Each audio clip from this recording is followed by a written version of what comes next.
your place. 传道篇 Preaching 爱是一种状态 Love is a state of being 谢访 From ancient times, I love you has been a beautiful song which has been unchanged throughout the ages. People become fascinated, infatuated, and enjoyed crazy bliss when hearing, I love you.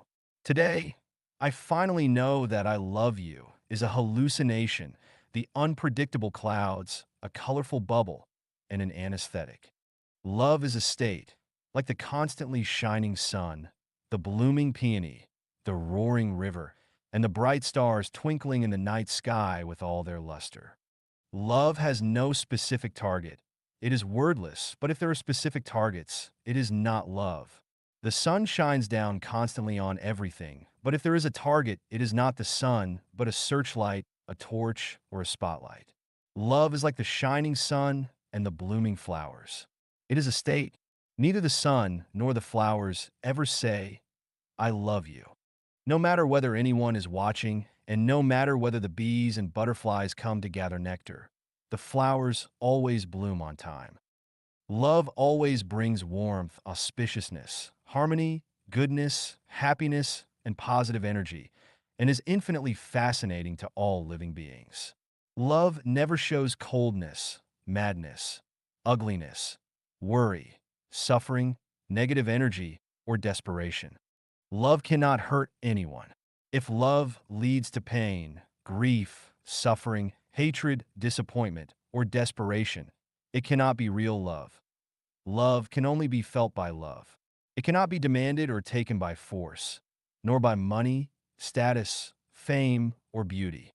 Love is totally free. It is priceless, needs nothing in return, and is unconditional, with neither responsibilities, obligations, nor other requirements. Love treats everyone the same, beggars and billionaires, commoners and royalty. Love has no morals. Love has no system of values. Love lives in truth, kindness, beauty, and right, as well as in falseness, evil, ugliness, and wrong. The differences in the levels of love between different living beings are in the contents of love's energy.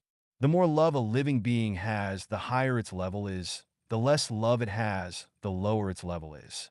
This is the same as the differences of kerosene lamps, electric lamps, and the sun. They are shining different lights. The kerosene lamp can only illuminate one room in a house, and the electric lamp can illuminate a yard, but the sun can illuminate a much larger area.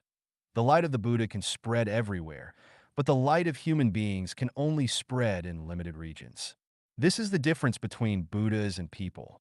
So, we understand that those who love everything and live for the benefit of all living beings are Buddhas. Those who only love and think about themselves are devils. Those who love and live for only one person or several people are animals. And those who only love and live for a group of people are human beings. According to this, we know that those who selfishly love themselves are the offsprings of devils.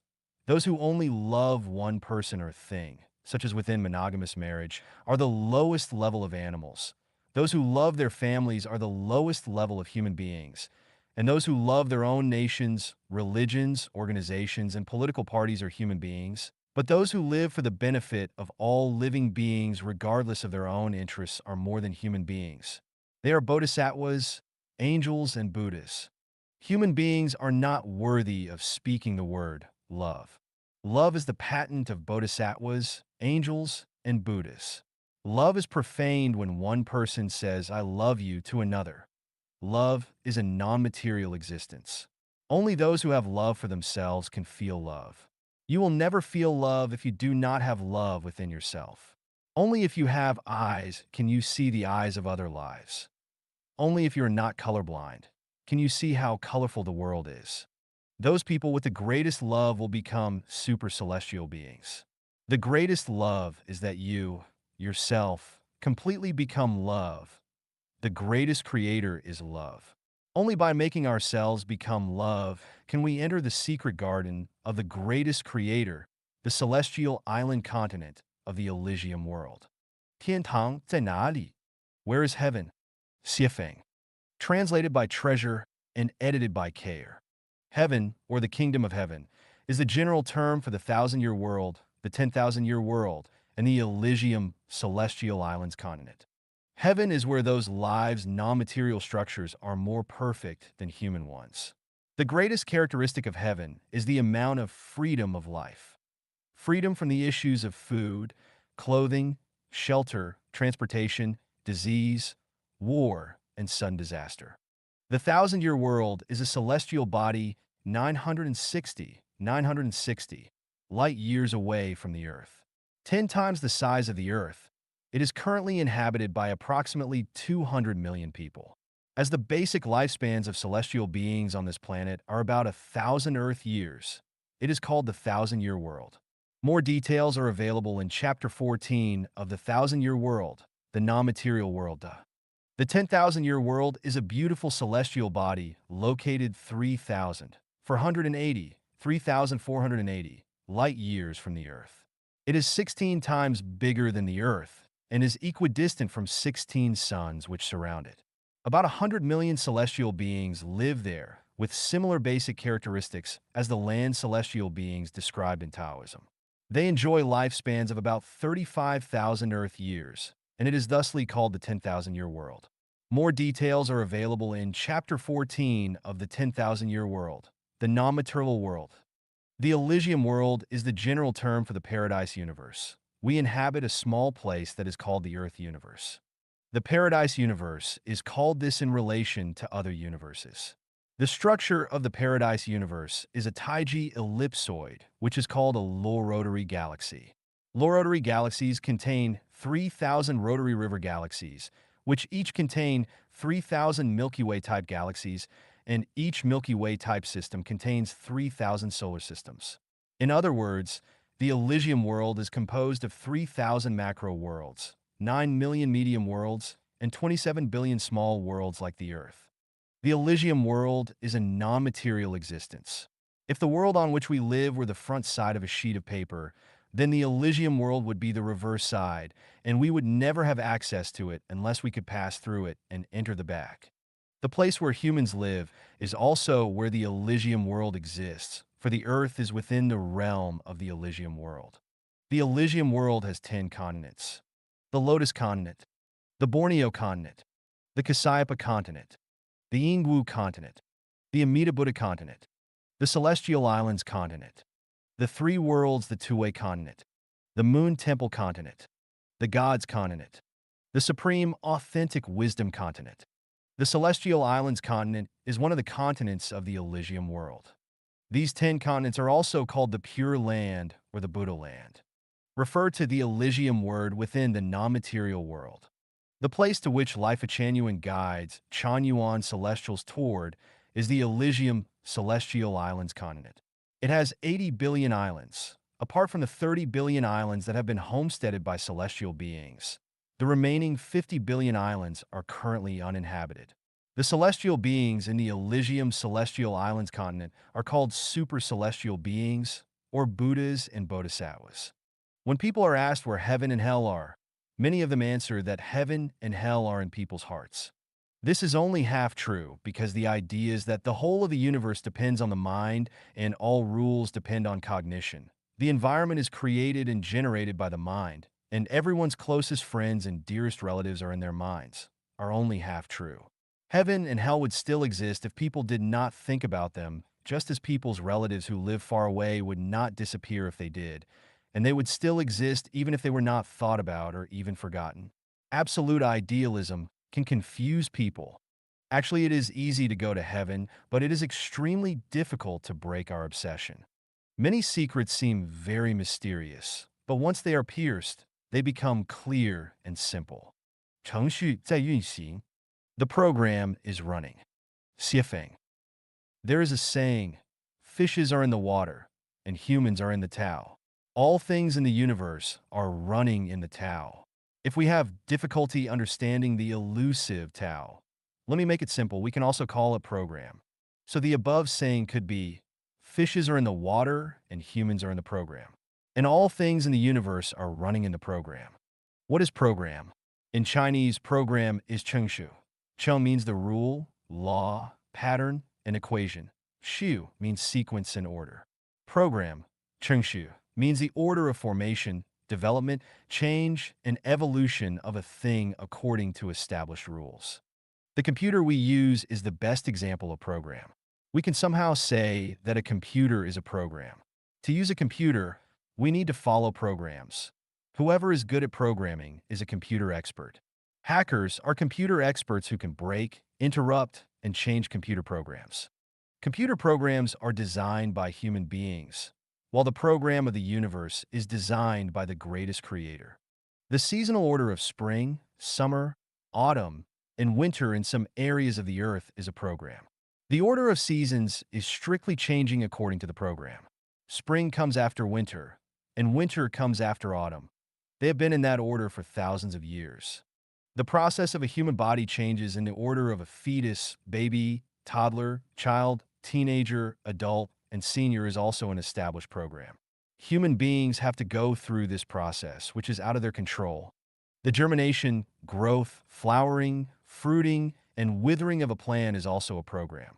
The law of causality, reap what you sow, is also an established program. You will not reap banana if you sow melon, and you will not reap cherry if you sow bean. What goes around comes around. The treacherous are cheated by the treacherous, and the honest are appreciated by the honest. If you pursue Buddhahood, you attain Buddhahood. And if you admire the beast, you acquire the nature of the beast. If you do not give freedom to others, you will not get freedom yourself.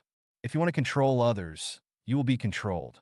Furtiveness and deceit will make you a ghost and lead you to hell, while integrity and good merits will make you a celestial and lead you to heaven. This is also a program. When a man reaches a certain age, facial, armpit, and pubic hair start to grow. When a woman reaches a certain age, she starts to have menses. When a child is born, the mother begins to lactate. When a woman reaches menopause, she starts to have fewer and fewer menses until they stop. It is a biological program. The traditional family is also a program. When one gets married, he or she has to live according to the family program, which is beyond their control. Countries are programs. When one becomes a citizen of a country, he or she must involuntarily follow the country's program. If there is no external force, things will run around and around according to the rules of the program. Life will reincarnate according to the set program that to avoid constraints of the program. There must be an external force, without which the development of things will not change the track. It is just like a man is not able to make his feet leave the ground by dragging his hair. The external force is not necessarily a mechanical force. An accident, a phenomenon, a book, a story, and a sentence, even an insect, a hairstyle, a blade of grass, or an action could become the force. As long as it is able to change the existing program, no matter how small the changes are, it is an external force. The teachings of Jesus Christ, Buddha Sakyamuni, Prophet Muhammad, and Confucius are very strong external forces. How many programs are there in the universe? There are numerous. There is the program governing the movements of planets, the program of society's development, and the program of life changes. Each space has its own program. Each plant and animal has their own growing program. There are master programs and subprograms. There are long-term programs, short-term programs, etc. Programs are very rigorous. While they are also layered and closely related, they are causes and effects and are flexible to change. The master program is normally unchangeable, while subprograms are changeable. For example, it is difficult to change the master program of birth, growth, aging, and death of a human, while things like short-term depression can be changed by external forces such as inspiring words or actions. The change of the master program of how hair grows is very difficult, but the hairstyle can be changed easily. The master program of the nature of life is almost impossible to change, but the direction of life can be changed. You cannot touch a pitch and not be mucked. Without the external force, the track of life will not change. Life follows its trail. Once there is an external force, the track of life changes. A single conversation across the table with a wise man is worth 10 years of studying books. One takes the way of saints when influenced by a saint, and one takes the way of robbers when influenced by a robber. A butcher becomes a Buddha the moment he drops his cleaver. A thought and an idea can change one's destiny. Whichever direction you choose at an intersection without a sign, the corresponding program starts to work. For example, at the intersection of four roads, the first road leads to hell, the second to the human world, the third to the Buddha world, and the fourth to the celestial world. Where there is no road sign, our choice activates the corresponding program, and it will lead us to a destination unless we change the route midway. All programs are predefined, but human beings can transfer from one program to another. When a man exits one program, he enters another. It is impossible to enter an area that is not within a program. Human beings can only enter 12 programs, and the best and most free life program is the program of the Elysium world. When one life possesses the consciousness of a human being, he lives in the program of the human world and will therefore be constrained by the limits of the program. Once a life possesses the consciousness of a celestial being, his living program starts to slowly transfer to the program of the Elysium world, which means he has changed his life track. All programs are already designed, and many of them are hidden programs. Once conditions are met, any incident will activate the program. It is just like a landmine. It explodes when you step on it, but as long as it is not touched, it will remain hidden underground. It is also like drinking potassium cyanide. You will immediately feel terrible in your organs, foam at the mouth, and quickly bleed to death. When conditions are not ripe, the program will not activate. When the temperature is not warm enough, mosquitoes and flies will not revive and fly. When yin and yang do not meet each other, lightning and thunder will not fill the sky. Without proper humidity and temperature, seeds will not germinate. Before one has reached a certain stage of self-cultivation, he or she will not transform into a celestial being. One cannot enter into an oasis if he or she has not walked out from a desert. One cannot enter a new program if he or she does not leave the traditional family. One cannot enter heaven if he or she does not walk out of the human world. In short, these are predefined programs. When a program is activated, do not worry, for it will run automatically. It is just as a female egg will grow automatically once it is fertilized. We feed a child every day, so he will grow as well.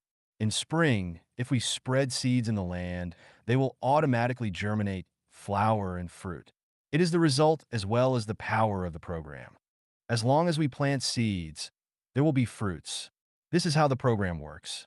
However, we must wait for the fruit to become ripe. We can get some fruits very quickly, while we need to wait more time to get others. And for some seeds, we need to wait a very long time to get their fruits. Peach fruits in 3 years and apricot in 4 years, while we need to wait 18 years to be able to enjoy the fruit of walnuts. Anxiety does no good. As a man sows, so he shall reap. We do not see the fruit, not because it is barren, but we shall see it when the time is right. By observing the current situation of humans in the society, we can know their past. By observing their current behaviors, we can forecast their future. If we do not see anything happen in 5 years, wait for another 5 years, and if still nothing happens, wait for 100 years. In a word, what goes around comes around. This is because the program is running and is not fortune-telling. We must trust programs and trust that as long as we give, we gain. We need to give first in order to gain. If we give others love, we will gain a beautiful life, future, or something else. If we cheat others or take a bribe of $100,000, we get many temporary benefits. But in the future, we might need to pay the price of a limb, face a calamity, or reincarnate to an animal to pay our debts. Therefore, any behavior that tries to take advantage of others is foolish. Cheating and lying is stupid, and being opportunistic is short-sighted. Throw a long line to catch a big fish. Being diligent on self-cultivation, it is possible to achieve the life level of a celestial being. Do not care that you get a return when you are committed to something. Just make your contribution wholeheartedly and ask not for gain. As long as you give, you will gain. This is because the program is running. 穷人进不了天堂. The poor cannot enter into heaven. Xiefeng. Translated by Treasure and edited by Kayer. This is a cruel reality because even Jesus Christ said, It is easier for a camel to pass through the eye of a needle than for a rich man to enter the kingdom of God. We take it for granted that the kingdom of God belongs to the poor. However, after more than 10 years of harvesting the ripe crops, I have found that the poor cannot enter into heaven. The most distinctive feature of the poor is that they take, while that of the rich is that they give. A person who takes constantly is continuously sinning, accumulating debt, and digging deeper into debt. According to the law of the gravitation of life and the rules of the sum of positive and negative energies always equals zero, the poor will have to stay within the six great divisions in the wheel of karma without any hope of entering heaven. Heaven belongs to the rich and hell belongs to the poor. This fact sounds so miserable that I feel unkind saying it or even thinking it. It is the same as putting a knife into the hearts of the poor as their blood pours out. However, not telling the truth would mean that I, Xiefeng, am a big liar. And as those who conceal the truth would certainly go straight to hell, that is, oh, who are the rich and who are the poor? Those who give wealth to others, to society, and to nature without incurring debts are rich. But those who constantly take from others, from society, and from nature while incurring debts are poor. What is wealth? What others, society, and nature need is wealth. Wealth is defined as soul wealth, spiritual wealth, and material wealth. All that can bring others' minds peace, serenity, and calmness are soul wealth. All that can encourage and cheer others on, or that can bring them passionate enthusiasm of life are spiritual wealth. And all that can offer the conveniences of food, clothing, shelter, transportation, birth, aging, illness, and death are material wealth. As long as you owe a debt and continue to take, you will be among the poor, but as long as you are not in debt and continue to give, you will be among the rich. Debt contains three aspects. Economic debt, to own others' money, including bank loans which have not been returned, to borrow others' things without returning them, or to damage them without compensating their owners, to demolish others' houses without compensating their owners, to receive others' services or treats but not return or repay them, and so on are what we call economic debt. Emotional debt, care from grandparents, love and care received from childhood by our parents, concern and care from siblings, help from friends, relatives, and neighbors, guidance from superiors and the cooperation of workmates, education and guidance from masters and teachers, care and consideration from lovers and spouses, special filial piety from children, and similar ties are all forms of emotional debt. Spiritual debt, the greatest Creator's grace, such as the enjoyment of the sun, the air, and the water, the pleasure to experience the splendid kaleidoscopic world, the spiritual teachings and the guidance of God, Buddha, celestial beings, and many saints and sages are all spiritual debts. Referring to the three types of debt above, you will easily know whether you are rich or poor. Is a billionaire rich? This is hard to say. Is a farmer in a distant village poor? This is equally hard to say. A billionaire who is in debt and keeps taking is poor, but a farmer with no debts and who is able to give themselves to others, society, and nature is rich. There are many ways to devote oneself to others, society, and nature. Whether it is materialistically, intellectually, or ideologically, or spiritually, as long as they give to others, to society, and to nature, that is devotion and dedication. To give a sweet smile is devotion, as are making others happy and joyous. And bringing people hope and pleasure is devotion to society. And protecting nature from damage is devotion to nature. But the most valuable and significant of all types of giving is what Buddha Sakyamuni called formless almsgiving. In conclusion, those who have given more than they have taken will enter heaven. Those who have taken more than their share of blessings will go to hell. Those who have given equally to what they have taken will continue their reincarnations into the mortal world. Who can give and pay dedications and devotions effectively? Only the rich, so heaven is theirs. The poor have nothing to give or pay back for their poverty, so they cannot go to the heaven, but only fall toward reincarnating into the animal level. All the poor must awake and watch. 内在结构决定一切. Internal structure is what matters. Xiefeng. The nature and function of things are determined by their internal structures. Sugar is sweet while tea is bitter, and this is decided by their structure, not by people. The price of a 1 carat 0.2 g diamond is 14,000 RMB yuan, but the price of an ounce of gold is only about 10,270 RMB yuan. That is to say that 1 carat of gold costs 70 renminbi yuan. The price difference between diamonds and gold is 200:1. The fundamental reason lies in the different internal structures of the two. The value of 1 carat of common stone is too small to measure. The greatest creator, gods and Buddha, angels, bodhisattvas, celestial beings, devils, demons, monsters, mortals, evil spirits, animals, and other life are quite different from one another, and the reason is also because of their different internal structures. Celestials, saints, sages, mortals, ladies, laymen, and ignorant people are all humans. But they are unlike each other because each has a different internal structure. It is as with mushrooms that some are nutritious and will feed you, but some others are poisonous and will sicken or kill you. This, too, is because of their different internal structures. From this, we can understand that the role a person plays, the responsibilities that they assume, and the accomplishments that they achieve are completely determined by their internal structure, and not by others or by society. Gems are inlaid into crowns, while cobblestones are not. Thus, we further understand that it is wrong to envy or admire others or to blame social injustice. In any case, we should neither complain, resent, nor loathe having a low social status or position. This is called being content in poverty and devoted to spiritual matters.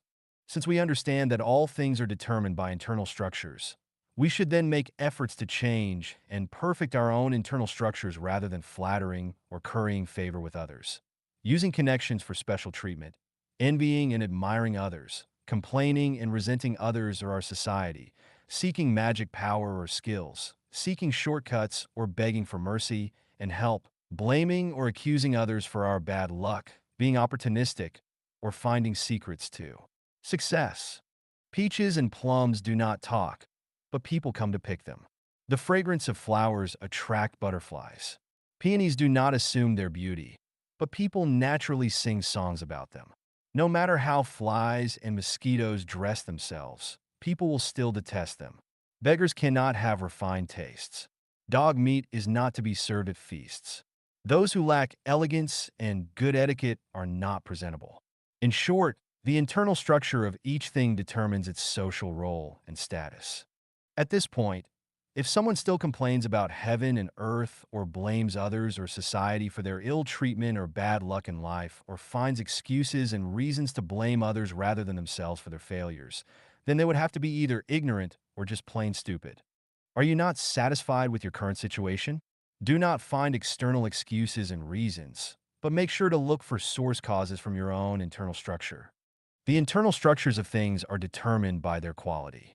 Taking people, for example, good intrinsic qualities are marked with diligence, kindness, purity, honesty, integrity, modesty, and open-mindedness, whereas bad qualities are shown as jealousy, blame, selfishness, greed, laziness, arrogance, dishonesty, and narrow-mindedness.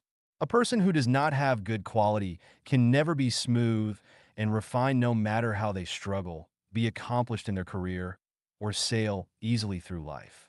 They may enjoy good fortune for brief times, but not for very long.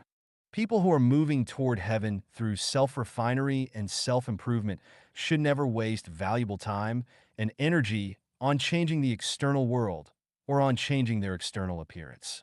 They should invest their time and energy into improving and perfecting the non-material structures of their lives and on developing good quality. If their quality is not excellent and their structure is not perfect, then they can never reach heaven. It is the same as with a hard rock. Try as it may, it will never be cherished and valued by others. It must alter its internal structure in order to be valued and loved as a treasure and be applied in the most eye-striking and noble places. 内在结构决定一切. Internal structure is what matters. Xiefeng. The nature and function of things are determined by their internal structures. Sugar is sweet while tea is bitter, and this is decided by their structure, not by people. The price of a 1 carat 0.2 G diamond is 14,000 RMB yuan, but the price of an ounce of gold is only about 10,270 RMB yuan. That is to say that 1 carat of gold costs 70 renminbi yuan. The price difference between diamonds and gold is 200:1. The fundamental reason lies in the different internal structures of the two. The value of 1 carat of common stone is too small to measure. The greatest creator, gods and Buddha, angels, bodhisattvas, celestial beings, devils, demons, monsters, mortals, evil spirits, animals, and other life are quite different from one another, and the reason is also because of their different internal structures. Celestials, saints, sages, mortals, ladies, laymen, and ignorant people are all humans. But they are unlike each other because each has a different internal structure. It is as with mushrooms that some are nutritious and will feed you, but some others are poisonous and will sicken or kill you. This, too, is because of their different internal structures. From this, we can understand that the role a person plays, the responsibilities that they assume, and the accomplishments that they achieve are completely determined by their internal structure, and not by others or by society. Gems are inlaid into crowns, while cobblestones are not. Thus, we further understand that it is wrong to envy or admire others or to blame social injustice. In any case, we should neither complain, resent, nor loathe having a low social status or position. This is called being content in poverty and devoted to spiritual matters. Since we understand that all things are determined by internal structures, we should then make efforts to change and perfect our own internal structures rather than flattering or currying favor with others. Using connections for special treatment, envying and admiring others, complaining and resenting others or our society, seeking magic power or skills, seeking shortcuts or begging for mercy and help, blaming or accusing others for our bad luck, being opportunistic, or finding secrets too. Success. Peaches and plums do not talk, but people come to pick them. The fragrance of flowers attract butterflies. Peonies do not assume their beauty, but people naturally sing songs about them. No matter how flies and mosquitoes dress themselves, people will still detest them. Beggars cannot have refined tastes. Dog meat is not to be served at feasts. Those who lack elegance and good etiquette are not presentable. In short, the internal structure of each thing determines its social role and status. At this point, if someone still complains about heaven and earth or blames others or society for their ill treatment or bad luck in life or finds excuses and reasons to blame others rather than themselves for their failures, then they would have to be either ignorant or just plain stupid. Are you not satisfied with your current situation? Do not find external excuses and reasons, but make sure to look for source causes from your own internal structure. The internal structures of things are determined by their quality. Taking people, for example, good intrinsic qualities are marked with diligence, kindness, purity, honesty, integrity, modesty, and open-mindedness, whereas bad qualities are shown as jealousy, blame, selfishness, greed, laziness, arrogance, dishonesty, and narrow-mindedness. A person who does not have good quality can never be smooth and refined no matter how they struggle, be accomplished in their career, or sail easily through life. They may enjoy good fortune for brief times, but not for very long. People who are moving toward heaven through self-refinery and self-improvement should never waste valuable time and energy on changing the external world or on changing their external appearance. They should invest their time and energy into improving and perfecting the non-material structures of their lives and on developing good quality. If their quality is not excellent and their structure is not perfect, then they can never reach heaven. It is the same as with a hard rock. Try as it may, it will never be cherished and valued by others. It must alter its internal structure in order to be valued and loved as a treasure and be applied in the most eye-striking and noble places. 让我们来读无字天书, Reading the Book Without Words. Xiefeng. Translated by Transin and edited by Kayer. There are 3 types of books. The first one is with words, such as newspapers, magazines, journals, and other publications, both paper and online. The second is with symbols, such as sculptures, paintings, and music. The third kind includes everything in nature. The so-called book without words refers to all images and things in nature with neither words nor symbols. The most esoteric of the three books is the one without words, but the simplest is the one with words. People with low spiritual natures can only read books with words, but only people with high spiritual natures can read the book without words. What the gods, Buddha, celestial beings, and saints read is the book without words. The sixth Zen patriarch, Huaining, was illiterate but became the patriarch because he could read the book without words. Therefore, if a person wants to become a master, a celestial being, or Buddha, they must read the book without words. Reading things, phenomena, and people is reading the book without words. Let us try to read it. A person with body odor or halitosis, bad breath, might not be aware of it. When we eat garlic or green onions, we do not smell them ourselves, but others will smell them and will know it. The natures and attributes of things give off their corresponding smells. Those who have smelled or eaten durian know it by its smell. We can learn this truth from the book without words. The essence is revealed from the phenomenon. For instance, if we want to know a person's nature, we can learn their internal natural structure from what they have said and done before. Many allusions in Chinese history are full of wisdom, such as the relationship between Su Dongpa and Master Foyan. Su Dongpa always wanted to outsmart Master Foyan, but he never succeeded. Once, Master Foyan told Su Dongpa that he looked like a statue of Buddha, but Su Dongpa replied that Master Foyan looked like a heap of cow dung. To this, Master Foyan just smiled and walked away silently. Su Dongpa thought he had taken the upper hand this time, so he joyfully told his smart sister Su Xiaomei about it when he got home. Hearing this, Su Xiaomei said, "You are utterly defeated this time, because Master Foyan has Buddha in his heart. He sees a statue of him in you, but you have a heap of cow dung in your heart, so you see that in him." Nature reveals what it is. The benevolent see benevolence, and the wise see wisdom. A person who is filled with love can feel nature's love and others' love. But a person with no love in their heart can never feel your love regardless of how much you show it.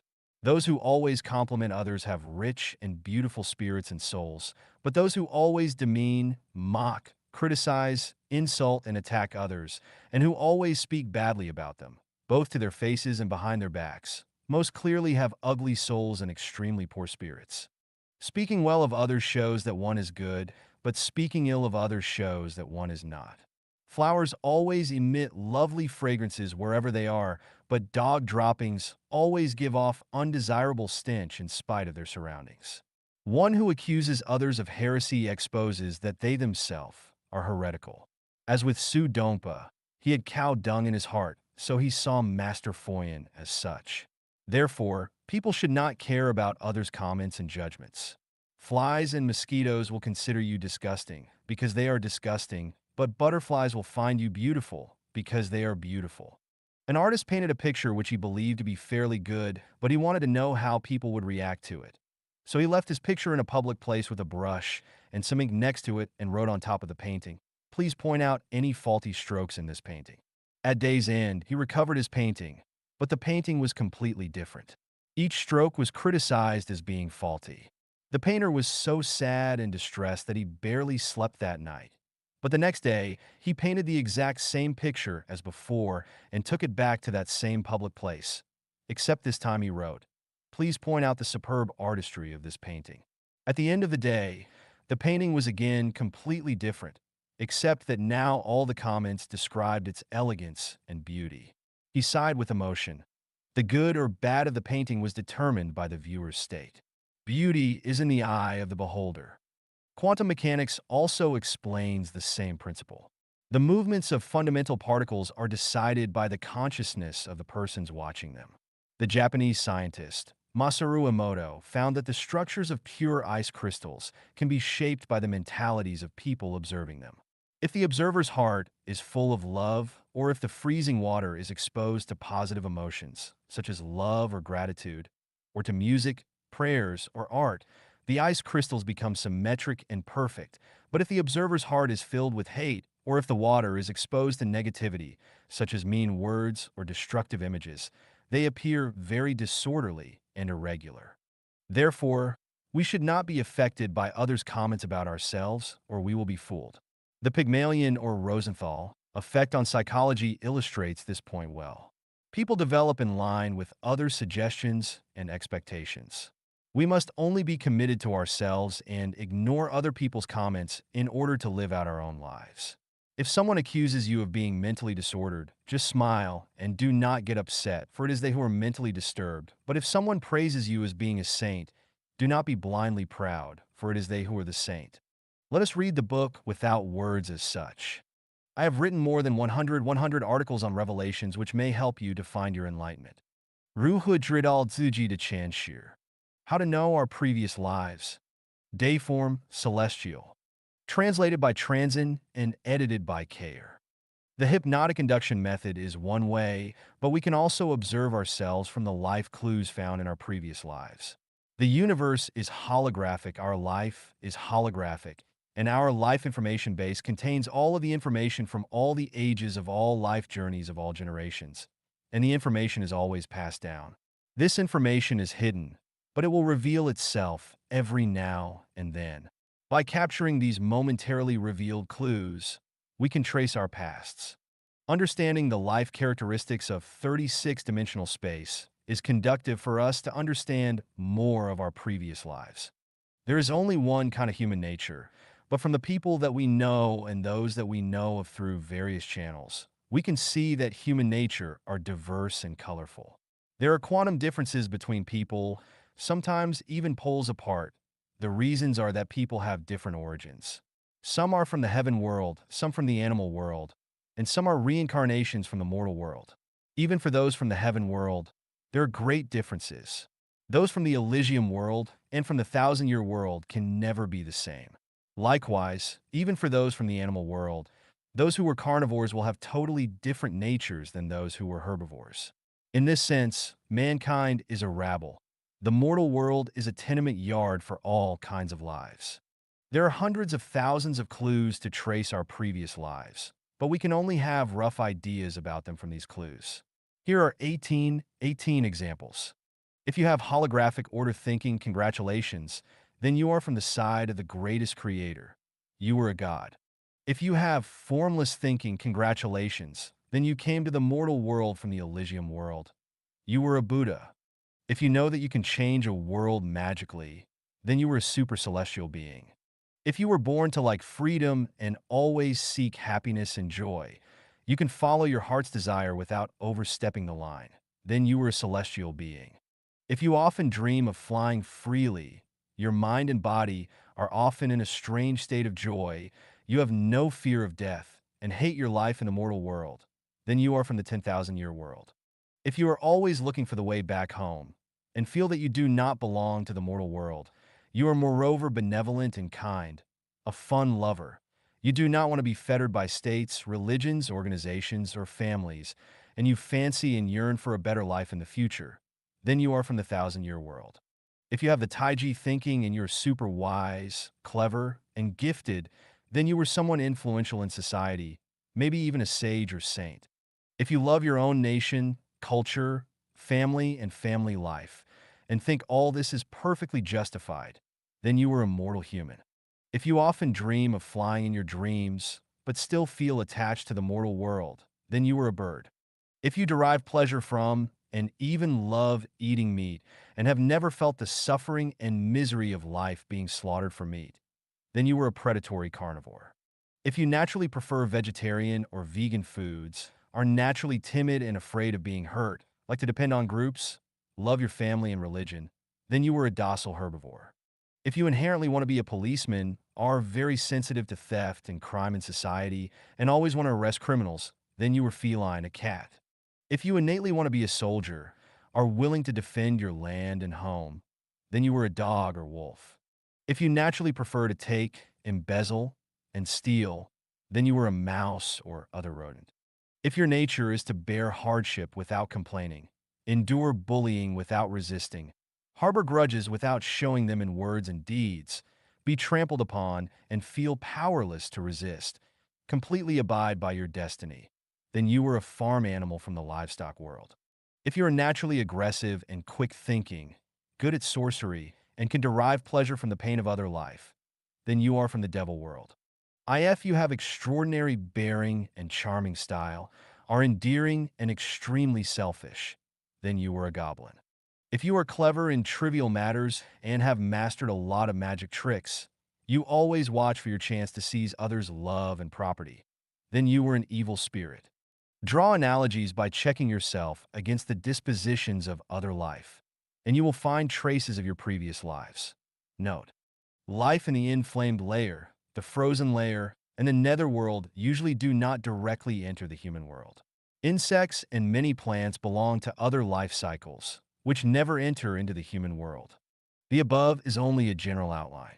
If you want to know your previous lives from A to Z, you will have to observe and verify repeatedly.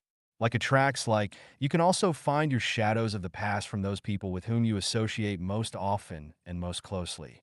After reading this article, some people may be excited, but others may be angry. Please calm down, because what you see is your past, not your present. No matter what you were in the past, you are now a human. After you know the coordinate system and your coordinate point, you will have a clear idea of the direction and destination of your life's evolution. That if you think this article is bullshit and nonsense, just take it as a fun game. Please refer to the next article. How to predict your own afterlife. 如何推测自己的来世? How to predict your own afterlife. Dayform Celestial.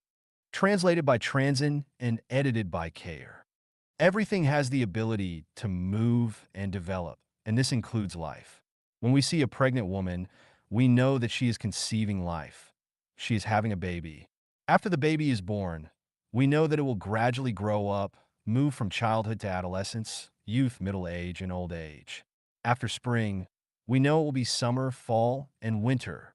As long as we know our situation, we can predict our life state in our next phase. To speculate about your afterlife, you first need to understand the non-material structural state of your life. You cannot see your life's non-material structure with your naked eyes. The only way to do this is to examine your own consciousness. You can predict your afterlife according to the characteristics of your own consciousness. Consciousness is the essences of life. Different consciousnesses determine different life states. Some days ago, Foshan Celestial and I went to enjoy a terrace in Yuanyang, Yunnan. When we went deep into the village and I saw how some elderly Hani people were having hard lives, I asked him, these elderly people have suffered in this valley throughout their lifetimes. Will they continue to be here in their afterlives? They should leave this valley. Foshan Celestial replied, they will continue to reincarnate here because they have no other place or world in their consciousnesses unless they desire to leave this valley and learn about the outside world. This answer reveals the secret of reincarnation. Consciousness decides existence. To an individual life, what is not in consciousness does not exist. What is wanted to be exist, it must exist in consciousness at first. As the French philosopher René Descartes put it, I think, therefore I am. Why do I have the nerve to say that I can guide Chanyuan Celestials to the Celestial Islands continent? Because I keep infusing the content of it into them.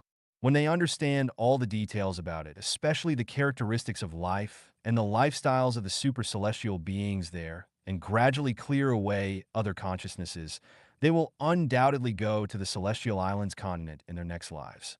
This is scientific truth. It is meticulous and exact. So, how can you predict your own afterlife? You must read and fully understand life's 18 qualities in humans, beings, and life first, and then you will know. People look alike in appearance, but they are very different deep inside.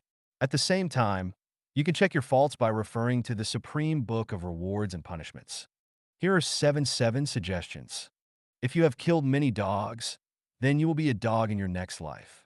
This is karma and exact. You can make analogies for other cases. If you have murdered a person, then you will inevitably go to the hell world, the inflamed layer or the frozen layer. Divine's punishments, though slow, are always sure, with big meshes, yet letting nothing slip through. If you have abused life, then you will definitely go to the hell world, the netherworld. You reap what you sow. If you oppress the good and kind, swindle and cheat, steal and loot, then you will go to the animal world. As you sow, so shall you reap. If you love freedom, but are still ignorant, then you will be a bird. If you owe too many debts that are left unpaid, then you will likely go to the livestock world. If you are kind and hardworking and love your family, culture, and state very much, then you will continue to be reborn as mortal human. Remember the warnings and teachings of Jesus Christ. If you leave a penny of unpaid debt, then you cannot leave the place where you owe it. If you have unfulfilled wishes, then you will return back to the mortal world. You will have to investigate into your past lives. Do not assume that if you forget something, it will just go away. Make a careful list of your wrongdoings from the Supreme Book of Rewards and Punishments. If you find some, do not just let them go, but learn to compensate. Here are six suggestions. If you have harmed animals, henceforth love them. If you have harmed people, henceforth love them. If you owe someone emotionally, pay back the emotion. If you owe debts, pay back the debts. Ask for forgiveness for the damage, abuse, and bullying of people or other life. Do merits as far as possible, and do merits according to the teachings of Buddha. Do more formless almsgiving.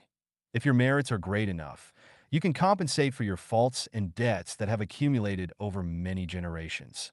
If you have a clear conscience and have paid back the grace of your parents and nature, and if you do not owe a single debt to any person or animal, then you will be free to go to heaven in your next life.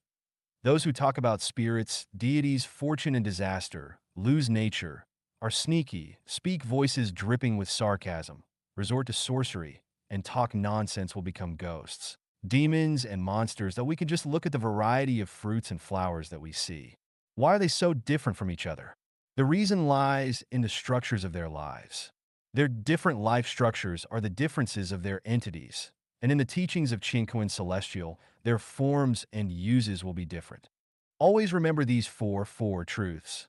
If you eliminate the concepts of family, nation, culture, and religion from your consciousness, are fond of freedom, happiness, and joy, have repaid all your debts in the mortal world, and have done merits, then you will go to the 1,000-year world of heaven. If you often dream of flying and are in a state of joy without having sexual contact, then you will go to the 10,000-year world of heaven. If you possess Buddha consciousness, then you will go to the corresponding Elysium world. If you revere the greatest creator, revere life, take the way of the greatest creator, have obtained supernatural powers, and can fancy an ideal world, then there is no doubt that you will go to the celestial islands continent of the Elysium world. You are the one who knows best about what kind of non-material structure your life has achieved, that if you do not know, then your spiritual perception has not yet opened, and you should work at opening it. The above are general ideas and may not be very accurate, but they can serve as a general navigation. You need to draw inferences about other cases from one instance in order to predict your afterlife. 人生的轨迹与自由意志 The trajectory and free will of life. Xiefeng. Translated by Transin and edited by Kayer. There are many times more stars in the sky than people on Earth. Each star floats along its own orbit around the galaxy, and each orbit is determined and is not its free choice that life also has its track. Birth, growth, aging, and death is our inescapable course. 18. Properties cannot be self-managed within life's track. If we make a detailed search and analysis, we can see that each detail on life's track is predetermined, including our name, temperament or character, words and actions, who we will encounter, what we will suffer, what diseases we will succumb to at each stage of life, when the end will come, and so on. Here is the question. Since our life trajectory and its details are already predestined, do people have free will or not? And if they do have free will, how then is it manifested? There is no doubt that people have free will. It is precisely this free will that causes the hesitation, trouble, agony, fear, and sadness in life. The universe is one. The universe is holographic. The universe is a big play. Everything that happens in human society is a single episode of the big play of the universe. Everyone is an actor on this big stage of life and performs in strict accordance with a predetermined plot and is playing their role in this prescribed scenario. The hesitations, troubles, agonies, fears, sadness, and other psychological feelings in life result from the conflicts and contradictions between each person's free will and their role in the play. You are asked to play a mouse, but your free will wants you to play an elephant. You are asked to live in a thatched cottage, but your free will wants you to live in a five-star hotel. You are asked to cooperate and serve a certain person, but you attempt to make them cooperate and serve you. You are asked to grow vegetables, but you hope to make a spaceship. You are asked to do good or evil, but you choose to do the opposite, and so on. This is the conflict between your role in the play and your free will. Whenever the arrangement of the play is contradicted by free will, hesitation, trouble, agony, anxiety, fear, worry, and sadness will take over. If your free will agrees with the arrangement of the plot, you will feel peace, joy, happiness, and blessings in your heart and feel free. The highest realm of self-refinery and self-improvement requires you to eliminate your self-persistence and to become free from ego. It is only in this way that you can unite with Tao. Then, when you do that, you will attain the spiritual state of an immortal. Here is another question. Since everything is predestined, what is the value and meaning of struggling and making efforts? First, the so-called struggling and making efforts are barely more than nonsense. When a program is determined, the role to be played is determined, and one's so-called struggles and efforts are determined. That is, you will have to struggle and make efforts because a series of things will force you to. It is decided by the non-material structure of your life. Your character and temperament will force or encourage you to struggle and make efforts. This is determined by the self-state. It is not that I want to struggle and make efforts, but my character and the things happening around me and their ramifications prompt me to do so. This is described as, many things are not in charge of our hands in this world. Every person yearns for a better future and to go to heaven. So who can eventually achieve their most beautiful dreams? Also, now that everything is predestined, what is the point of personal yearning? This involves some of the programs of the play of the universe. The play of the universe has destiny and variables. The plot of the play is destiny. Who shall play which characters in the play are variables. If you play well, you can constantly play the role more according to your free will, such as to play in heaven. If you play badly, you will play a role more deviated from your free will, such as to play a demon in hell, who then will go to heaven. Anyone who can play the role in accordance with the established plot of the play, free from self-persistence and free from ego, will go to heaven. But anyone who has conflicts with the arranged plot, that is, whose self-conscious is too strong and is unwilling to play the role, will end up in hell. That we can find such a secret from this. Going to heaven or hell has nothing to do with the role you play, but everything with how well you play it. For instance, from most people's perspective, Adolf Hitler should definitely be in hell, but from the plot of the play of the universe, if he played his part very well, he would be in heaven.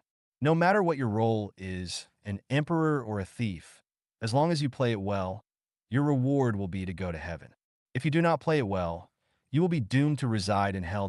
So, how does one know whether they are playing well or not? Here is a very simple validation method.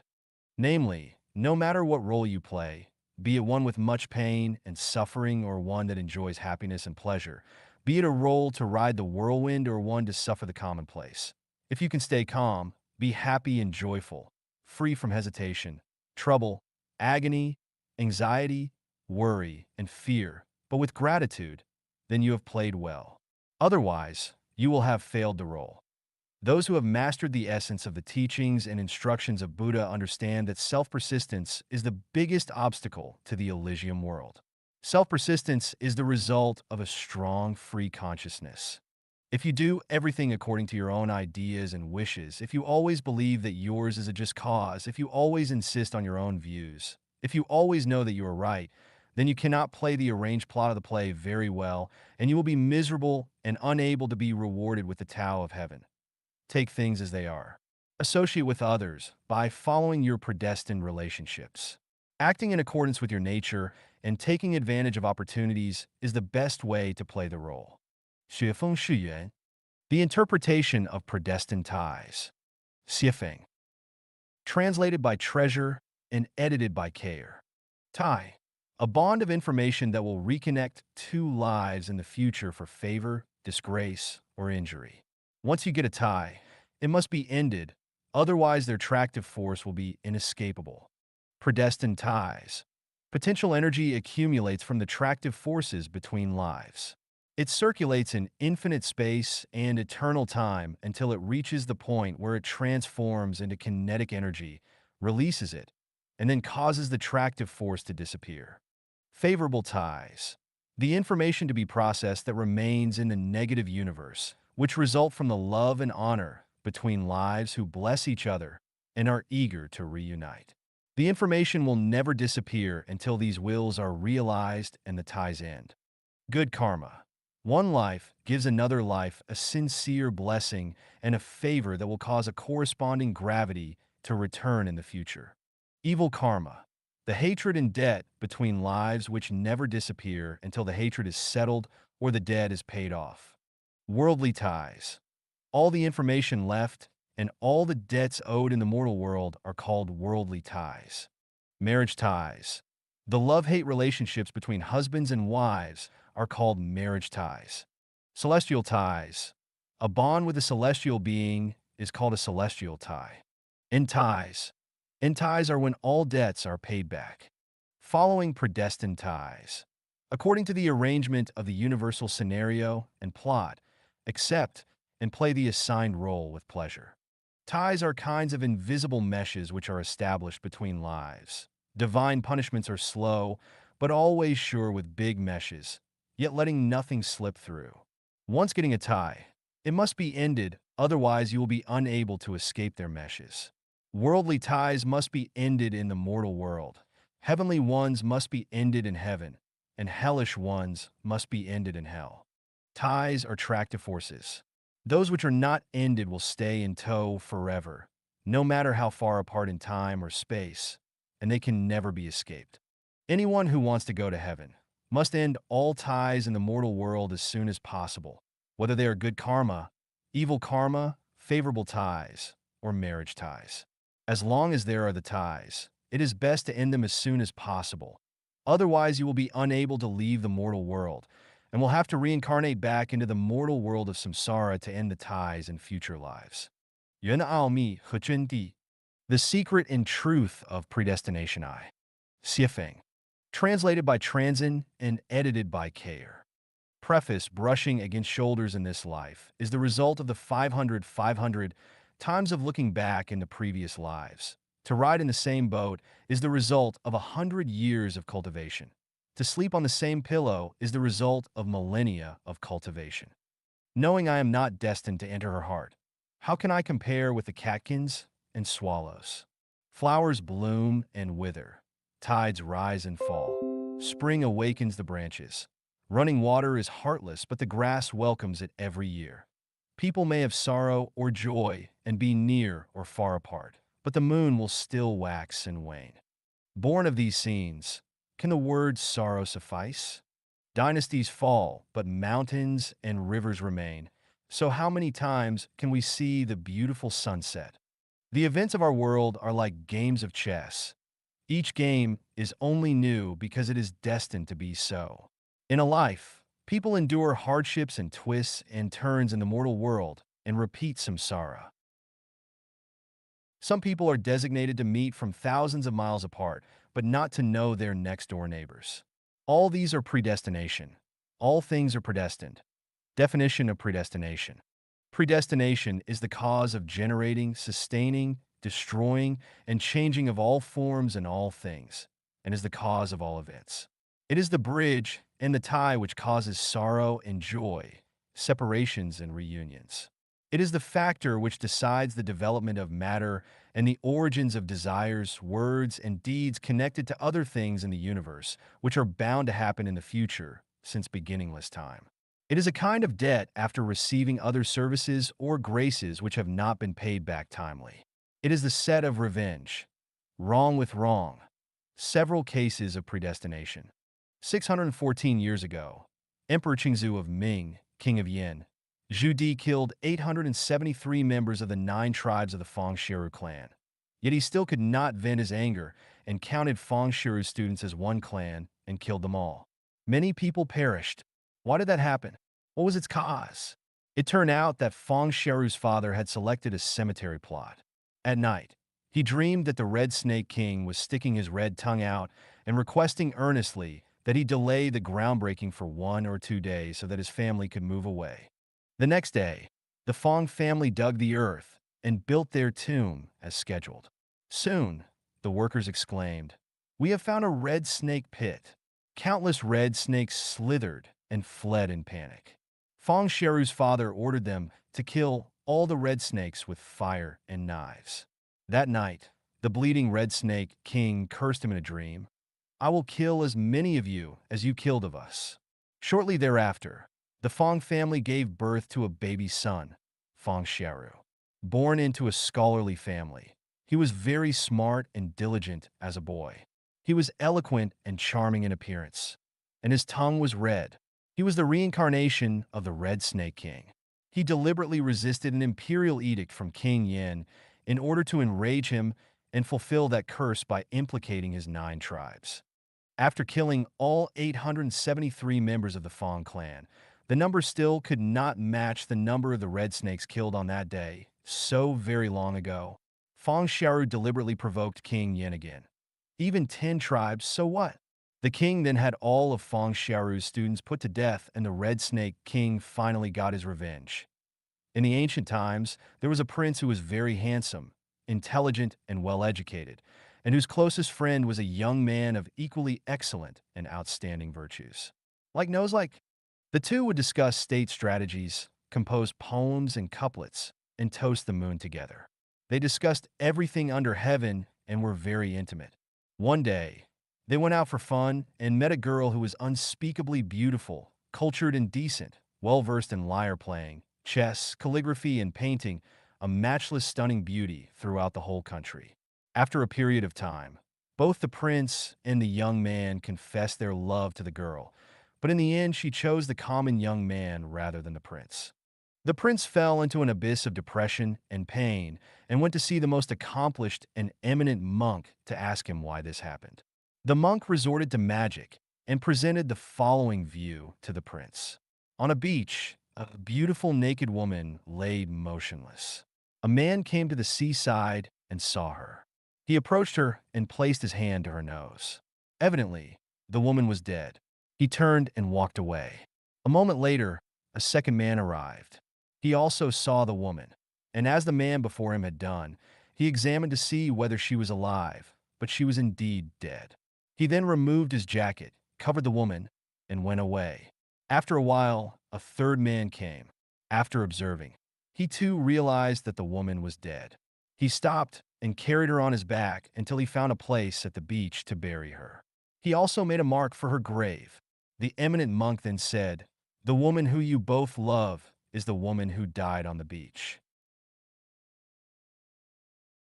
The man who took his jacket off and covered her was you in a previous life, and she needed to repay your favor for a period of time in this one. But the man who buried her was your best friend, and she needed to return his favor for the rest of her life, that I am the late Ming and early Qing dynasties. There was a man from Anhui named Hu Mingxuan. One day, his knees were attacked by impetigo, and he suffered a biting pain. As time went on, the impetigo grew worse as a person's face, with eyebrows, eyes, a nose, and a mouth appeared on it. Hu Mingxuan turned to 130 physicians who not only could not heal him, but actually made it much worse. On December 7th, 1651, in a dreamy state, Hu Mingxuan faintly heard a voice coming from the impetigo on his knees. "I am Lu Xiaorong from the Liang dynasty of the Five Dynasties, 906 to 923. You killed me in the Luoyang Palace. Today I come to take revenge. How can physicians cure you? Confess your sins to Buddha, and perhaps you will be remedied." After Hu Mingxuan woke from the dream, he stopped seeking physicians for help and swore to confess and to copy the Buddhist sutras. At first, he could stand up with the support of a cane, then he could stand and walk. Eventually, he healed without taking any medicine. After more than 700 years, the soul was still looking for his enemy for retaliation. In the time of Buddha Sakyamuni, an elderly man wanted to be a monk. It is important for a monk to have good spiritual roots, so Sakyamuni asked his arhats disciples to see if this person had good ones to decide whether he could be a monk. All the arhats shook their heads after seeing this man and agreed, No good roots. Arhats could only see 500 cycles of life and found that he had never had any relationship with Buddha during those 500 cycles, so he did not have good roots. Sakyamuni then examined the man and proclaimed, in the beginningless time, he was a woodcutter. He came across a tiger in the mountain and was so scared that he climbed up a tree and cried out, Namo Buddha. From his cry of Namo Buddha, today his good roots appeared.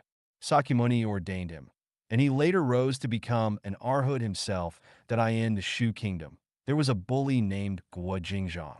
One day, he was drunk and hit a poor man, Zhao, with a wine pot. The mouth of the pot smashed his head and killed him immediately.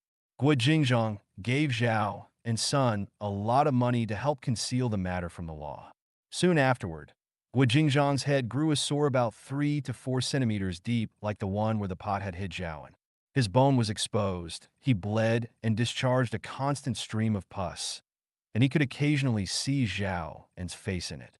The sore eventually penetrated into his throat and killed him. That a scholar in the Yuan dynasty was seriously harmed by a friend. That night, he became enraged and determined to kill the man. He passed a temple on the way to his former friend's house, where an eminent monk stood at the gate. From his deva eyes, the monk saw that the scholar was tailed by a vicious demon. As the scholar arrived at the door of his intended victim's house, an idea struck him. He has turned from being my friend to my enemy, but his mother and wife did me no harm. If I kill him, they will both lose their means of life. After several rounds of inner struggling, he decided to forgive the man, forget the idea of killing him, and go away.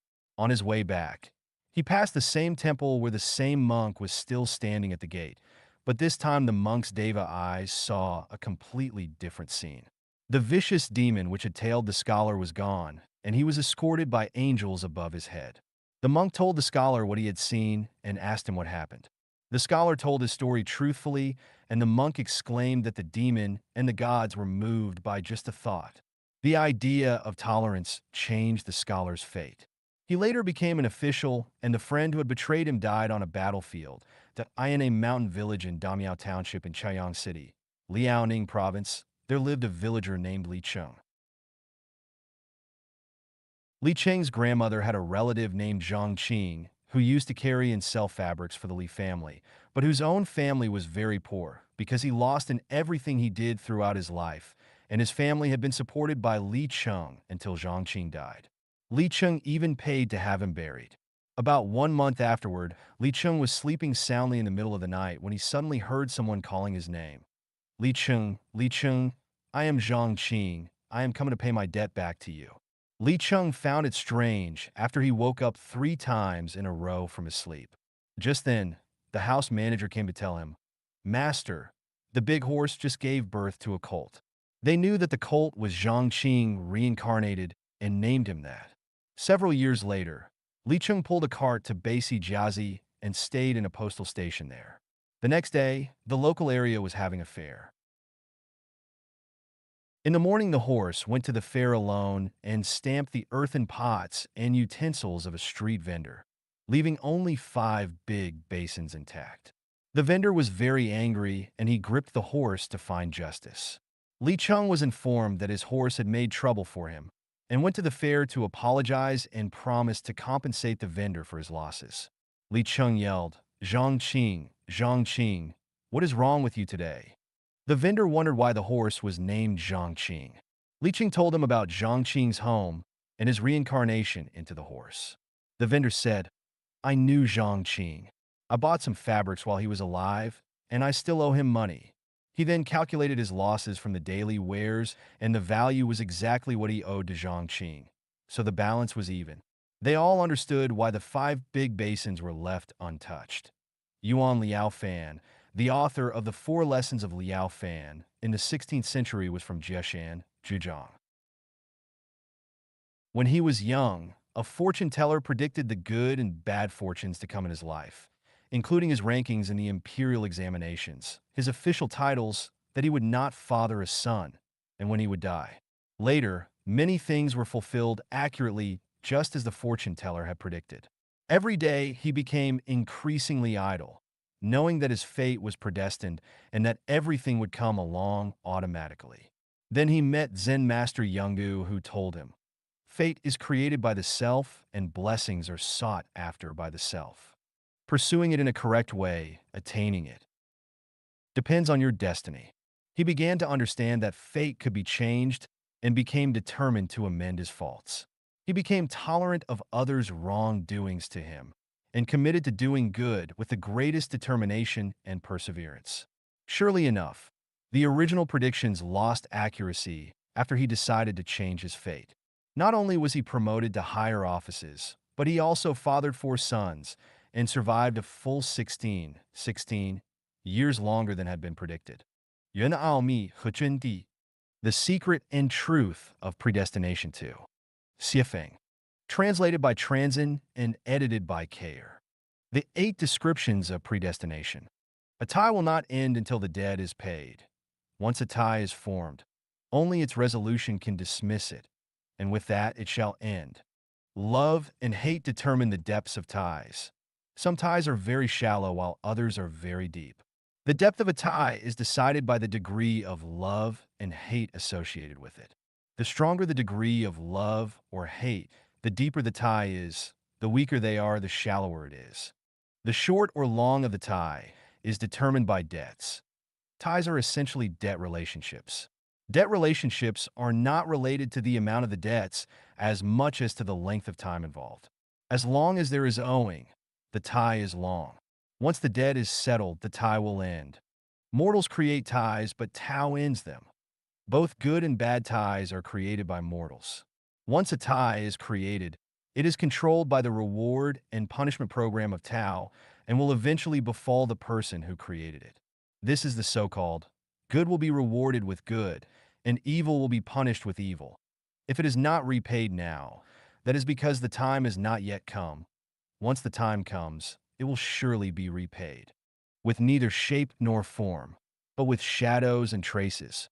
We can neither see nor touch a tie. It is a kind of non-material existence. It is like a time bomb. We do not know when it will explode. Perhaps in a couple of hours, or perhaps not for hundreds or thousands of years, but ties have shadows and traces. If we open Buddha eyes to trace them, we can find their origins. The beginning and ending of a tie is but a thought.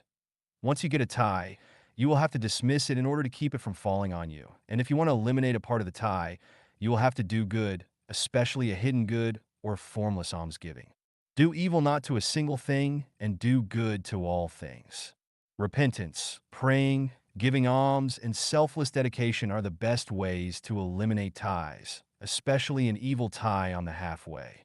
Things arrive when ties arrive, and things disappear when ties end. All coincidences and emergency events arise due to ties. The tie makes the meeting. When the tie ends, that is, when the equivalent debts are paid, the event will naturally end. When the tie ends, things will part. Beginning or ending a tie depends on perception. Human life is a process of tying and untying. Everything is tied. Ties are the sea, and we are the fish swimming in it. Ties are like invisible, densely woven meshes over which people walk. Divine punishments are slow but sure, with big meshes, yet letting nothing slip through. This divine mesh is the tie controlled by Tao. If people do not perceive this, then they cannot escape the divine mesh, and as a result they will rise and fall in the sea of ties and reincarnate until they do. This is how ties form and how they end. The 8 best ways to end worldly ties and form a celestial tie. Praying and repenting. Formless alms giving. Praying and repenting in accordance with the teachings of Jesus Christ. Attaining the great vehicle. And making formless alms, giving according to Buddha Shakyamuni's teaching, are the ways to end all the evil ties. Repay all the debts since the beginningless time. Accumulate treasures in heaven. And go directly to the Elysium world, the kingdom of the greatest creator. Associating with others by following predestined relationships, swallowing humiliation, and bearing heavy loads. The ties that we form since beginningless time will come in succession. To this end, we need to associate with others by following our predestined relationships and resolve them in succession. Whosoever shall smite thee on thy right cheek, turn to him also the left one, because it is the result of an ill tie. If you do not allow them to smite you, then the ill tie will not end, but will recur in another form in the future. If others scold you, bully you, insult you, or trample upon you, be they relatives, friends, or strangers, then you must accept it with delight and with neither anger nor resentment. Pray for and bless your enemy, doing evil not to a single thing, doing good to all things. Regardless of what dilemma or situation you find yourself in, you should have only good thoughts, good words, good expressions, and good deeds, never evil ones. Just praise all others and speak not one bad word against any others. However you speak, it must be active, positive, and optimistic, never passive, negative, or pessimistic.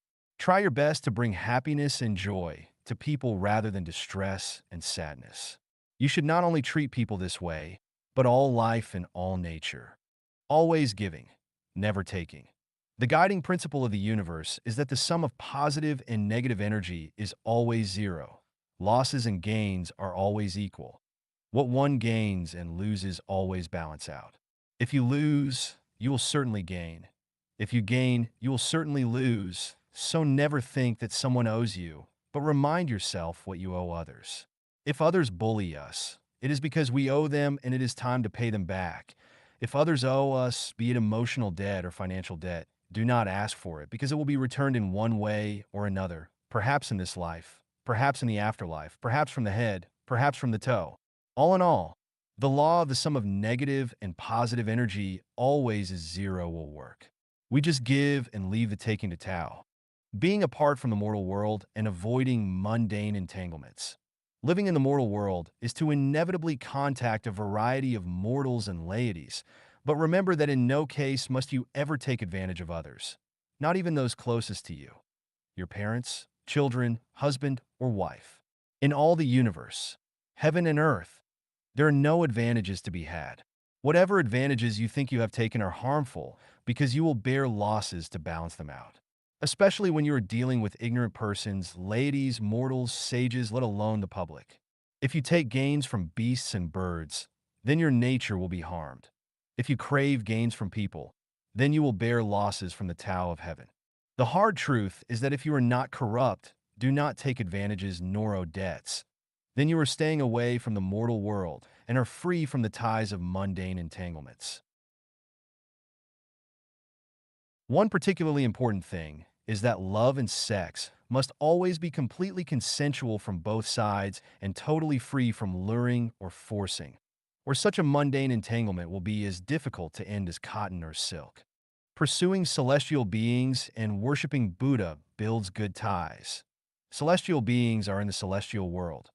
Buddha is in the Buddhist world. Both are good places to be. Building relationships with celestial beings and Buddha gives you hope to exit from samsara and go straight to the realm of freedom. The actual manifestation of spiritual wisdom is giving advantages and benefits to all life in the lower level life space and owing them nothing. Building relationships with life of the higher level life space, emulating celestial beings, and worshiping Buddha whenever and wherever you see them. It is always best to have celestial being or Buddha owe something to you. Forgiving the wrong and severing its attraction. We should forgive all those who have ever harmed our life since the beginningless time and stop asking them to repay us.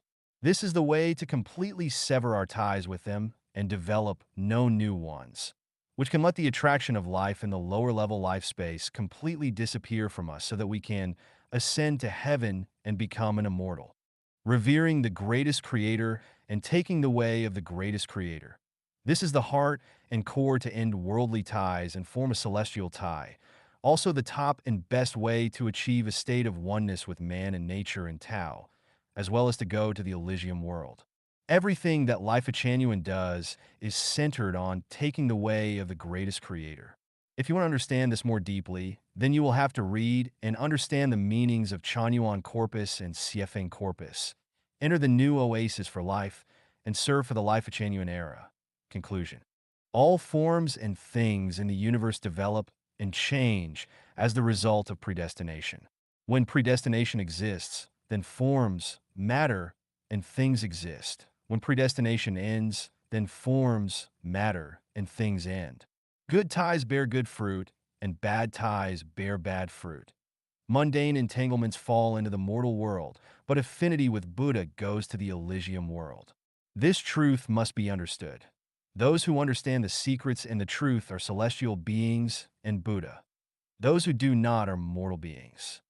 现实与虚幻的辩证关系. The dialectical relationship between reality and illusion. Xiefeng. Translated by Transin and edited by Kayer. Reality is real in name only. Illusions are illusory in name only. Reality is illusory and material. Illusions are real and non-material. The material world is the presentation of the non-material world. The non-material world is the foundation of the material world. Reality is like a dream, an illusion, a bubble, and a shadow, as dew and lightning. Thus should you meditate upon them. Every illusion is real and true, is where the real spirit and soul dwell, and where the great universe is. Consciousness is illusory, but reality is the reflection and projection of consciousness. The consciousness determines the state of life's existence. Wishes are illusory, yet they lead to reality.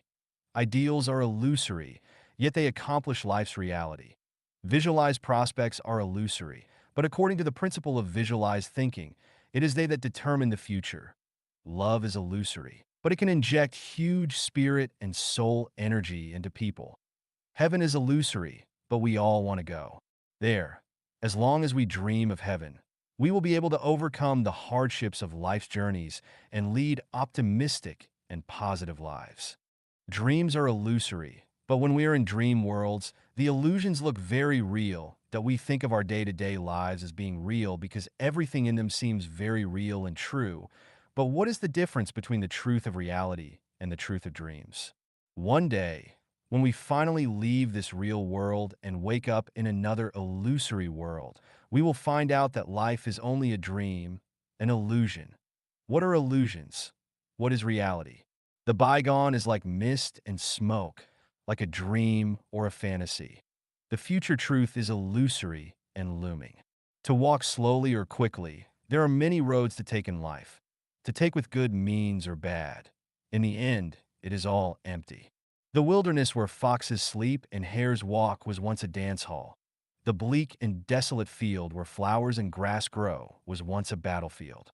The bygone realness now becomes illusory, and the illusion of the future will evolve into reality.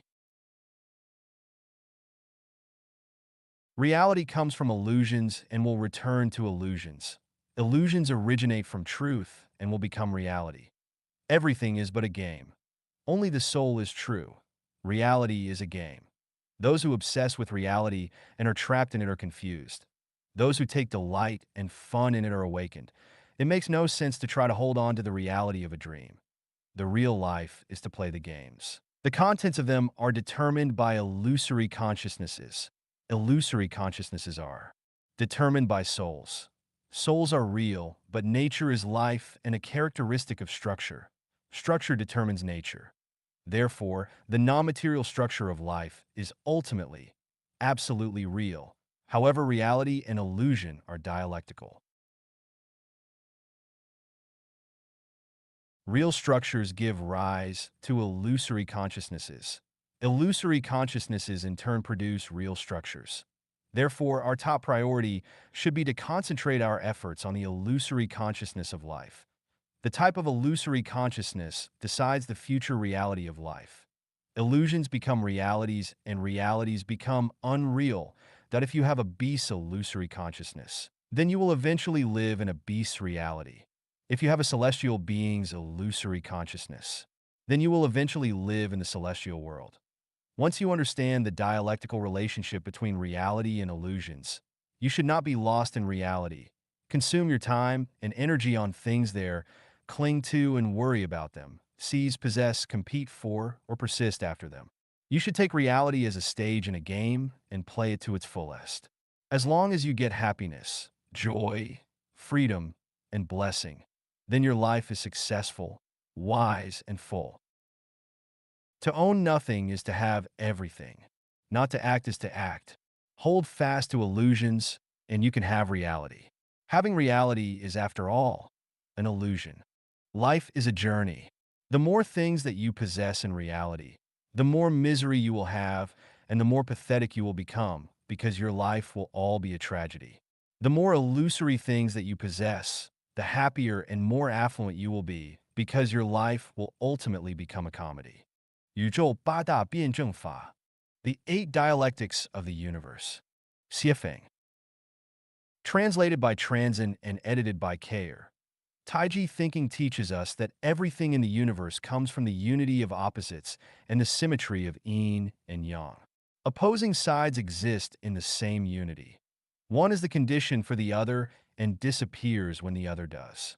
Within a certain range, one flourishes as the other declines. Extremes meet and things develop in opposite directions when they become extreme. For example, know the male, but conform to the female. Sages put themselves last, but find themselves in front. They regard their bodies as accidental and are thereby preserved. Life is the root of death, and death is the root of life. Yin and yang are the roots of each other. To yield is to be preserved whole. To be bent is to become straight. To be hollow is to be filled. To be tattered is to be renewed. The growth and decline, the generating, sustaining, destroying, and changing of any two opposites are dialectical. There are 8 dialectics in the universe. Form is emptiness and emptiness is form. When things exhaust, they revive. When they end, they begin anew.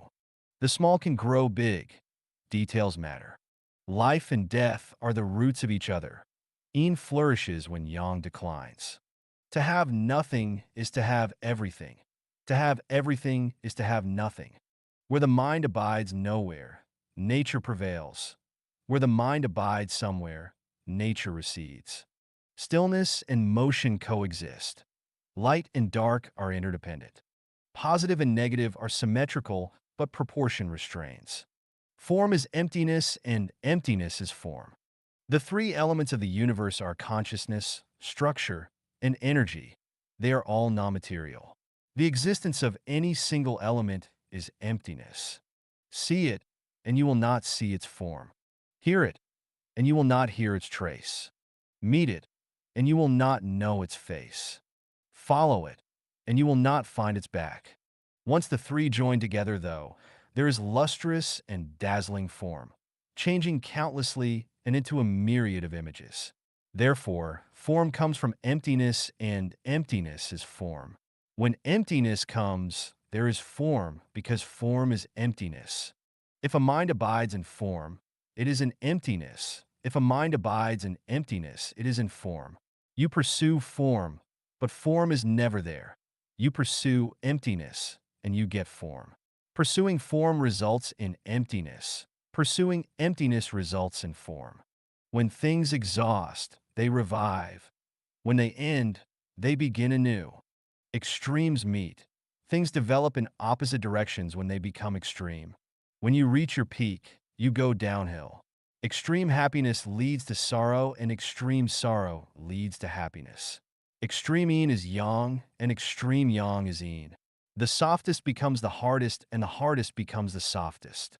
There is a time to rise and a time to fall.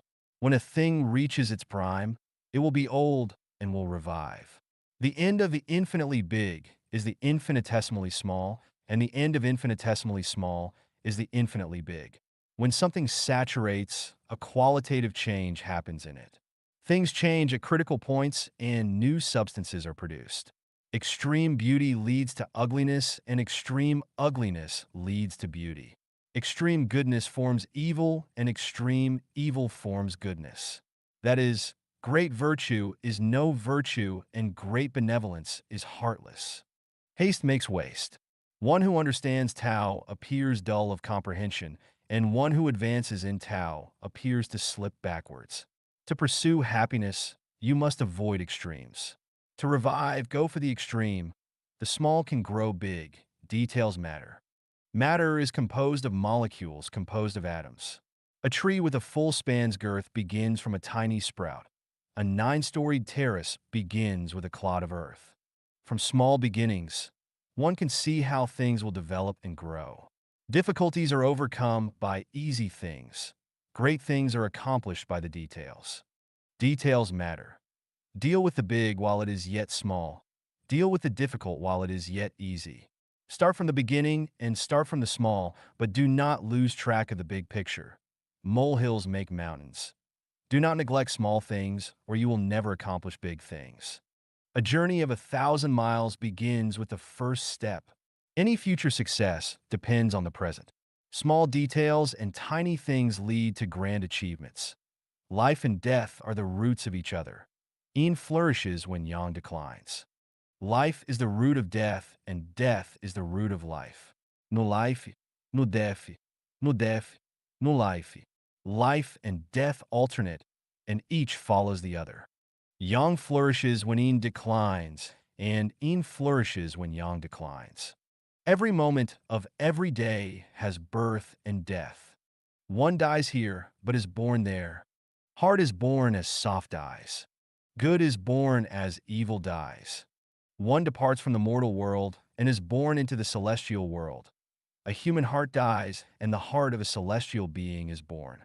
If you keep the old, you will get nothing new. If you are selfish, you will never reach the Elysium world. Out of life, death enters. Those who are not afraid of death will live. The created universe carries yin at its back and yang in front, and vice versa. Seek life, and you will die. Seek death, and you will live. To have nothing is to have everything. To have everything is to have nothing. Out of nothing, there is something. The less you possess, the more you have. The more you possess, the less you have. When you possess nothing, you can have everything. When you have everything, you can possess nothing.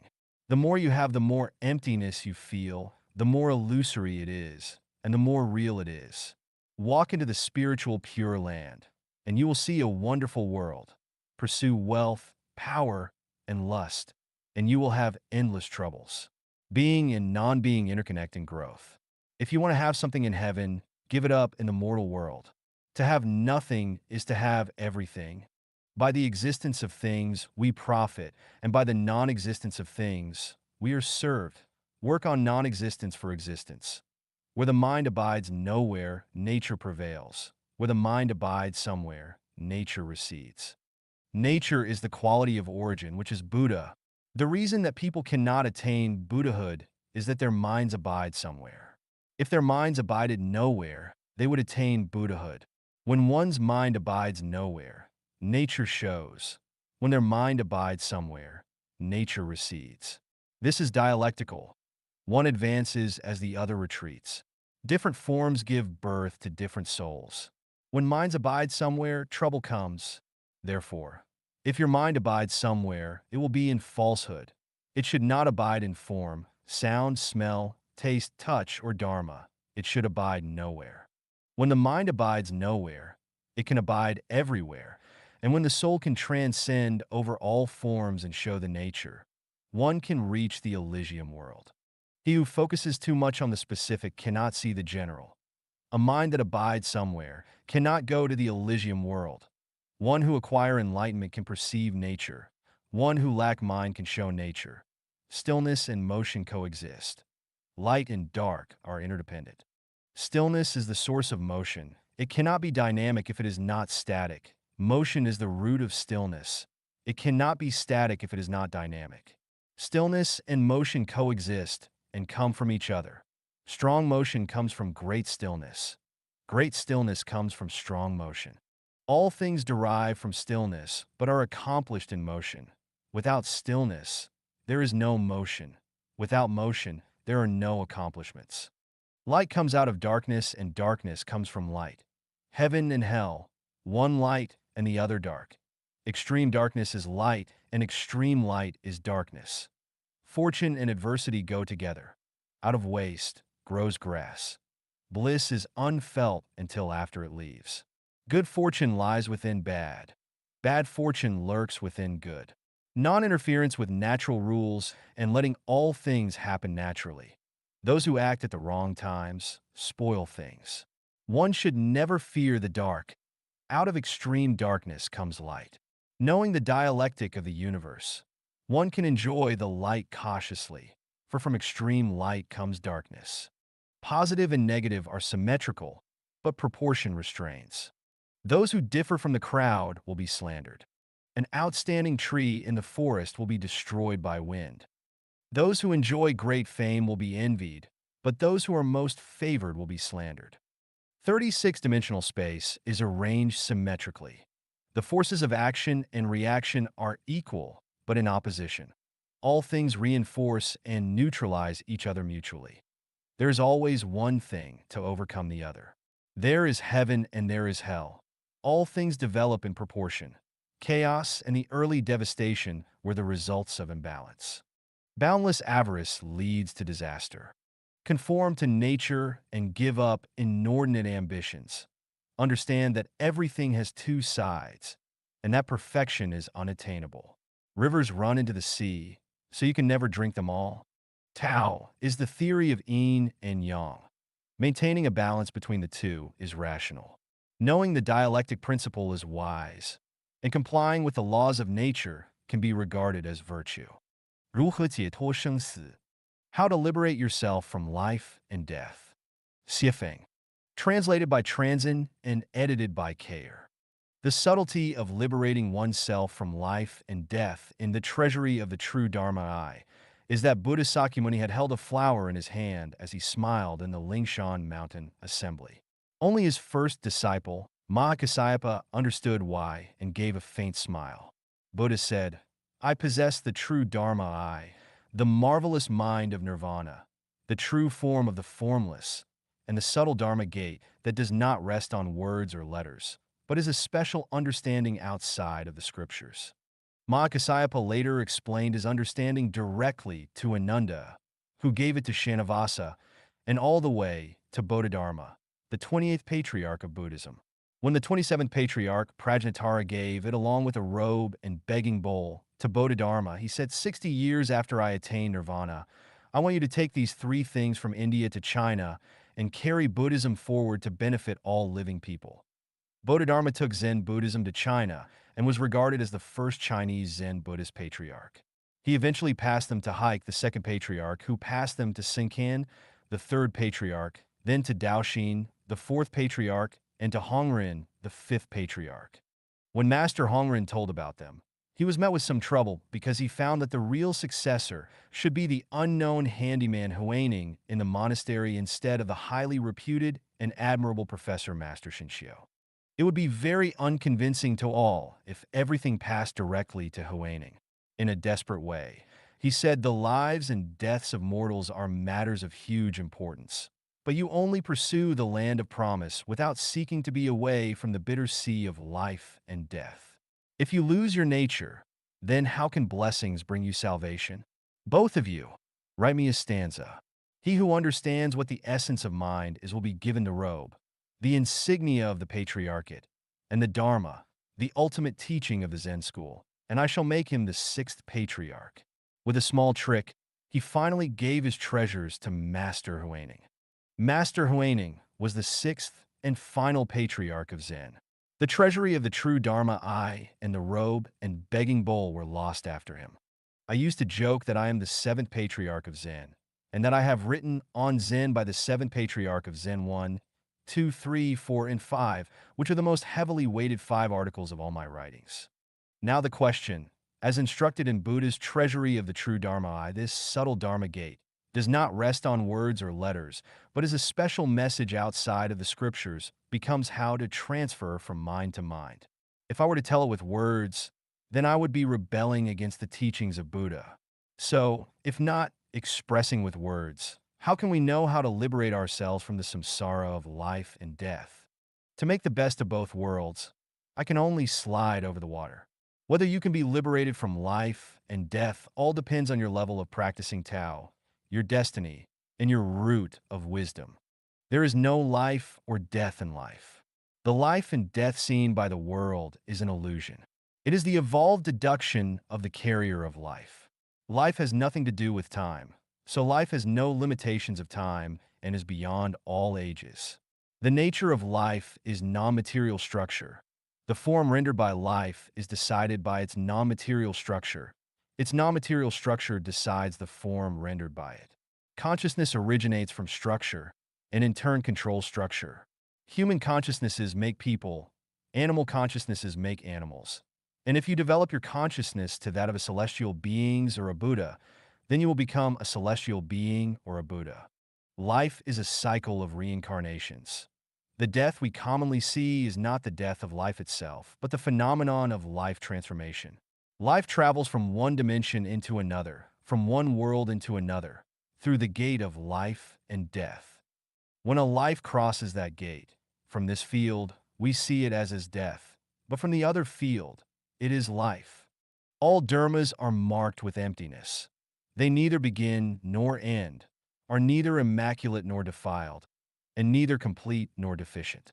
Therefore, in emptiness there are neither forms, feelings, perceptions, impulses, nor consciousness, neither eyes, ears, noses, tongues, bodies, or minds, neither sights, sounds, smells, tastes, touchables, or any sensations, and so on until we have form.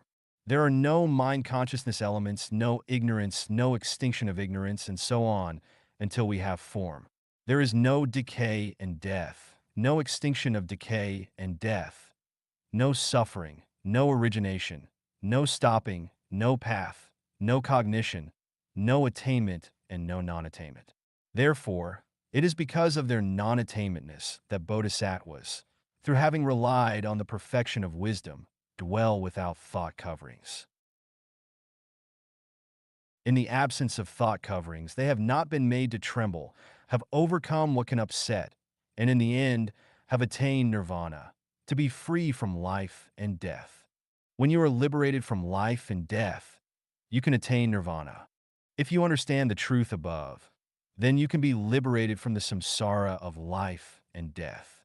The problem is that as mortals, we have fleshy eyes and mortal stocks. As we cannot see higher dimensional space and worlds, we are not fully convinced of the above truths. Then what? It is easy. Follow the guide and verify, step by step. What are those things that hinder us from liberating from the samsara of life and death? The answers are greed, anger, ignorance, arrogance, and suspicion. Greed is the one to always possess more out of self-interest. Anger is to detest, blame, and envy. Ignorance is the belief that you are always right and never wrong. Arrogance is self-importance, pretentiousness, disdain, defiance, and the lack of a gracious, cherishing heart. Suspicion is being full of doubts and not facing the facts.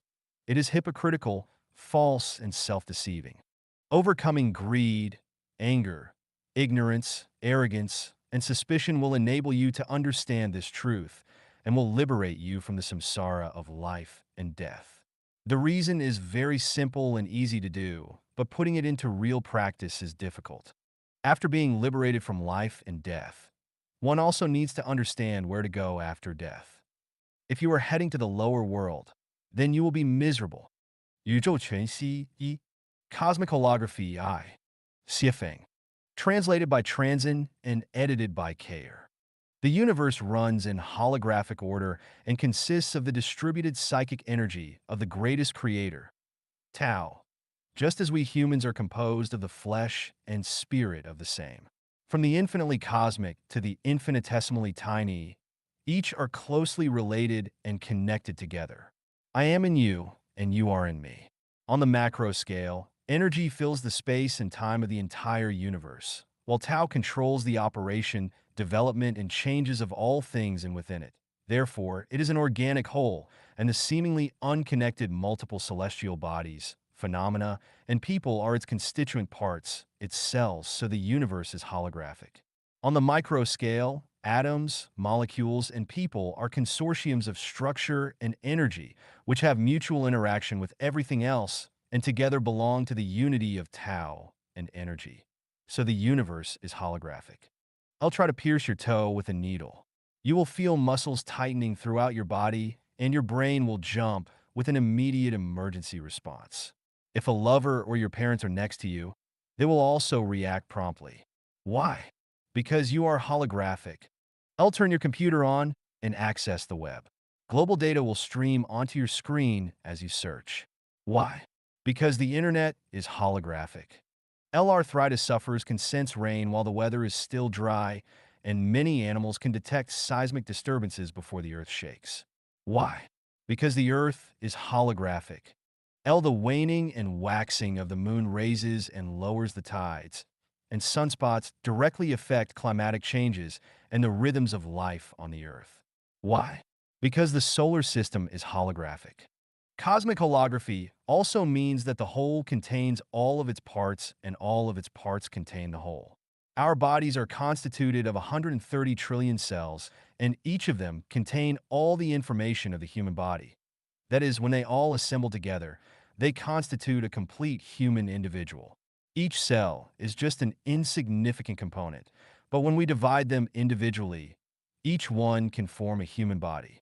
Viewing them with Buddha's eyes, each of them is a complete human body with 5 senses, 7 holes, bones, hair, internal organs for limbs, flesh, skin, and so forth. If we split a single cell, we will find that this inconceivable cell is made up of an equal number of even more inconceivable ones. Our complete image can be seen in a mirror, but if we break that mirror in half, then each half will reflect our complete image. That is, we will have 2 images. Break it in half again, and we will have 4 identical images and so on. If we break this mirror into millions, billions, or even trillions of pieces, we will still see our complete image in each and every one of them. The number of potential images is countless. Even if a seed has not been planted in soil to take root, sprout, blossom, and bear fruit, its whole entity, the shape of its leaves, growth patterns, and so on can be seen with Dharma eyes. We cannot see the shape of a bud if we do not know what type it is and without referring to its blade with naked eyes, and we will not know how big it will grow, but we can see its size and shape by looking at it holographically. If you cut a growing leaf in half, then its whole image will be visible from the remaining half, and you can see its entirety from either half. All things are like this because the universe is holographic. Now that we know that the universe is holographic, our worldview and outlook on life will take a subversive leap. If we want to understand the Tao of Lao Tzu, the Dharma of Sakyamuni, and the thinking and scientific theory of Jesus, we will understand it thoroughly and at a glance, and our spiritual perception will open. Those with deeper roots can develop a series of special magical powers and arts and will feel at ease in dealing with the affairs of their daily lives. For example, one big distress in life is the love between men and women. Between lovers and married couples, one always expects the other to be faithful and pure, but if they learn that the other is having a secret relationship with a third party, then they become distressed and sad, and no matter how much effort the other exerts to vindicate themselves. I love you just as much. I really do. It will be useless because their credibility will have been lost. You cannot be true to me if you also love that person, and your love is false and the love that you offer me is incomplete, would be the responses. Their distress is caused by not understanding the holographic nature of the universe. From the holographic universe perspective, if someone loves several people, even hundreds, thousands, millions, or billions of people, their love for each of them can be complete, true, and absolutely complete. It is like seeing oneself in a mirror. There is one self in one mirror, 2 cells in 2 mirrors, and a billion cells in a billion mirrors, but each is complete. Buddha can incarnate and rescue trillions because Buddha knows that the universe is holographic and Buddha is holographic. Conversely, if I am loved by 10,000 women, even if they also love other men, but I believe that their love for me is wholehearted and complete, then I will gladly accept their love. Likewise, if I love 10,000 women, then my love for each of them can still be true and complete. Why should you have to cling on to just one? Life is short. Does it matter if you love more than one? Other truths can be inferred accordingly. In short, oneness of man and nature, universal holography, subtle wisdom, and depth of understanding reincarnate into trillions. 宇宙全息2 Cosmic Holography II Xiefeng November 3rd, 2005 Translated by Treasure and edited by care. Cosmic holography means that the universe really is alive, that everything in the universe shares the same breath and destiny, and that any local change, directly or indirectly, affects its entirety. A storm on Mars can cause colds on Earth. The death of a whale in the Pacific Ocean can cause grief in Nile River fish. And a butterfly flapping its wings in Alaska can cause a storm in the Cape of Good Hope. This is an extreme and exaggerated expression, but it conforms to theory of cosmic holography. An article by Xiefeng will inspire the awakening of human consciousness as a whole. This is an extremely exaggerated expression, but it conforms to theory of cosmic holography. The purpose of understanding things is not only to appreciate them, but also to use them to serve us and to maximize our freedom. Taking the way of the greatest creator is not for suffering or enduring hardship, but to maximize our enjoyment of life, and to obtain more joy, pleasure, and happiness. To understand cosmic holography is not only to enrich our own knowledge, because gaining knowledge is not our purpose, but to apply it to serve ourselves and others. How can we make the knowledge of cosmic holography help us to navigate through life? Since the universe is holographic, the greatest creator, gods, and Buddha are all in us because we are the cells of each of them. A cell contains all the information about the universe as a whole, and in the same way, devils also live within us. When our hearts are filled with love for all lives in the universe, then we have the character of the greatest creator. And when we show mercy to all lives, then we have the character of God and Buddha. But when our hearts are filled with hatred, weighing and balancing everything for our own self-interests, then we take on the character of devils. Since the universe is holographic and each cell contains the information of the whole, then by understanding and appreciating ourselves, we can know all the mysteries of the universe, sense future changes and trends of the universe, and acquire information about the universe's past, all from our own present. Since the universe is holographic, it shows that our memories exist not only in our brains, but also in each cell of our whole bodies, and even in the space and time of the entire universe. Our brains are just sensors, and through it, we can extract records from hundreds, thousands, even millions of years. We can not only trace our own history over the past millennia, but maybe even recall the historical process of the evolution of the universe. Whether to a Beitu, less prophecies, divination before saddle horses, Mayan or Martian prophecy, Tibetan remote sensing prophecy, revelations, or any other prophetic manuscript, they are all evidence of cosmic holography. They prove that people are able to accurately predict the future as well as to recall images after several years, decades, and even centuries. Since the universe is holographic, we humans are able to see the entirety of the universe, to see the Milky Way system and the planets that exist outside of it, and to picture the images of the 1,000-year world, the 10,000-year world, and the Elysium world. 36-dimensional space is no longer mysterious and incomprehensible. When a small thorn is placed on one's toe, their brain will feel it instantly and react accordingly.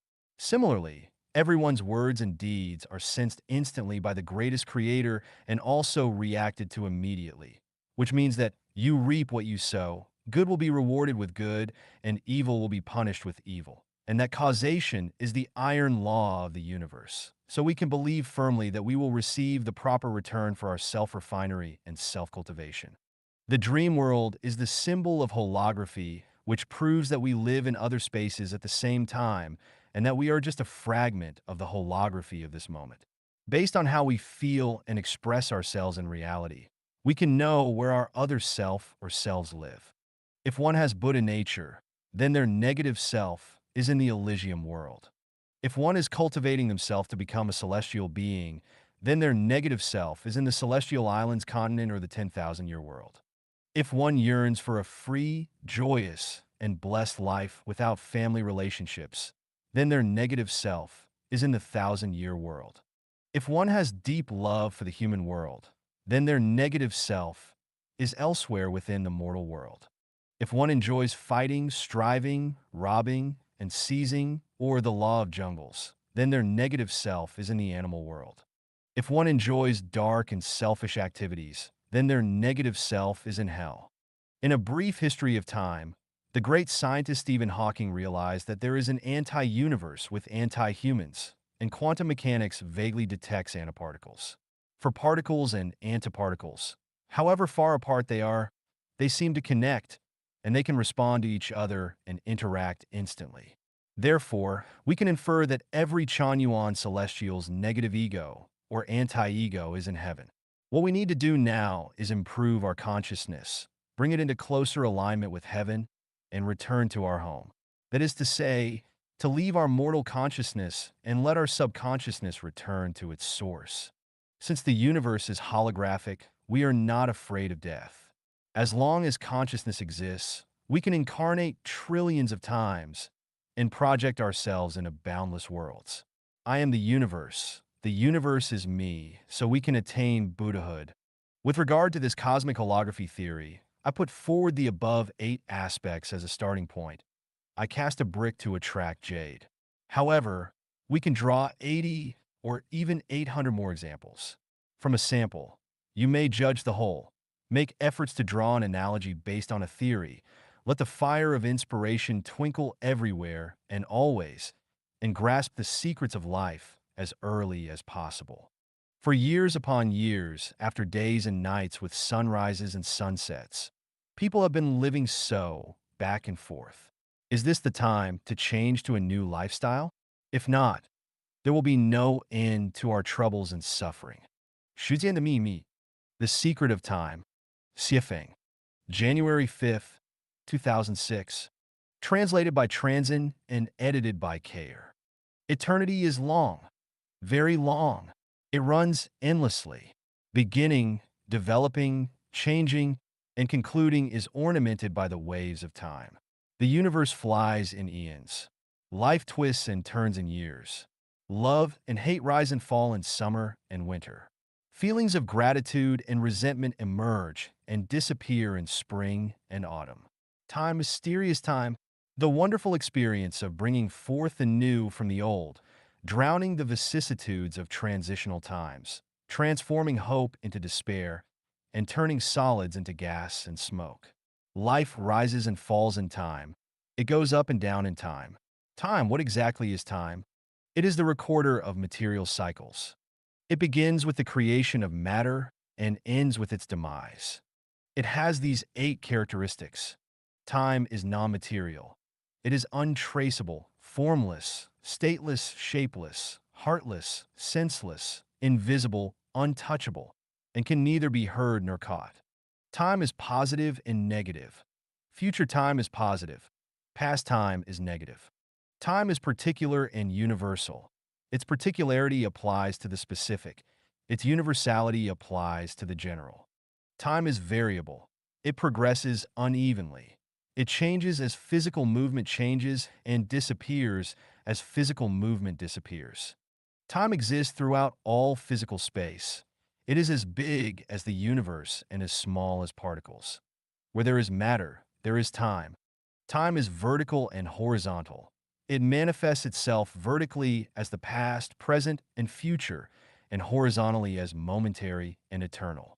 Time has different meanings under different forces. It changes as gravity and acceleration change, but has the same meaning under the same forces. Time expands, contracts, and disappears. The quality, shape, and motion of matter cause it to contract or expand with changes in any of those. When matter disappears, time disappears. There is no time in the non-material world. Non-matter is a reaction to matter, but does not share any of its properties. All matter proceeds through generation, development, decline, and death, but non-matter has neither life nor death. So it has no time and is eternal. Tao, life, spiritual entity, ideas, spirits, thoughts, dharmas, the nature of Tathagata, celestial beings, angels, and the Elysium world do not have time.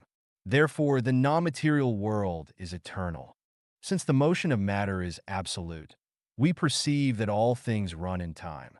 In this sense, time changes everything and decides all. It can transform the decadent into magic and the ordinary into extraordinary. Everything changes with the passage of time.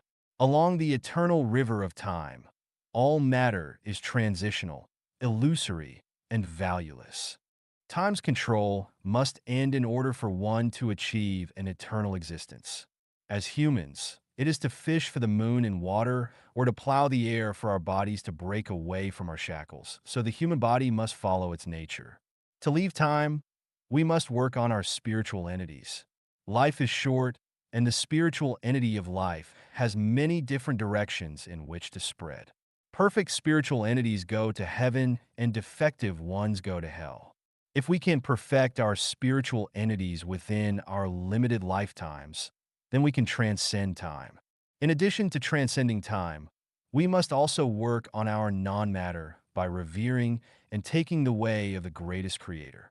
To roam in ideas, thinking, spirits, and other areas is to deal with eternity and to transcend time maximally and from within the confines of a limited time. When fruits ripen, they fall. When water flows, channels form.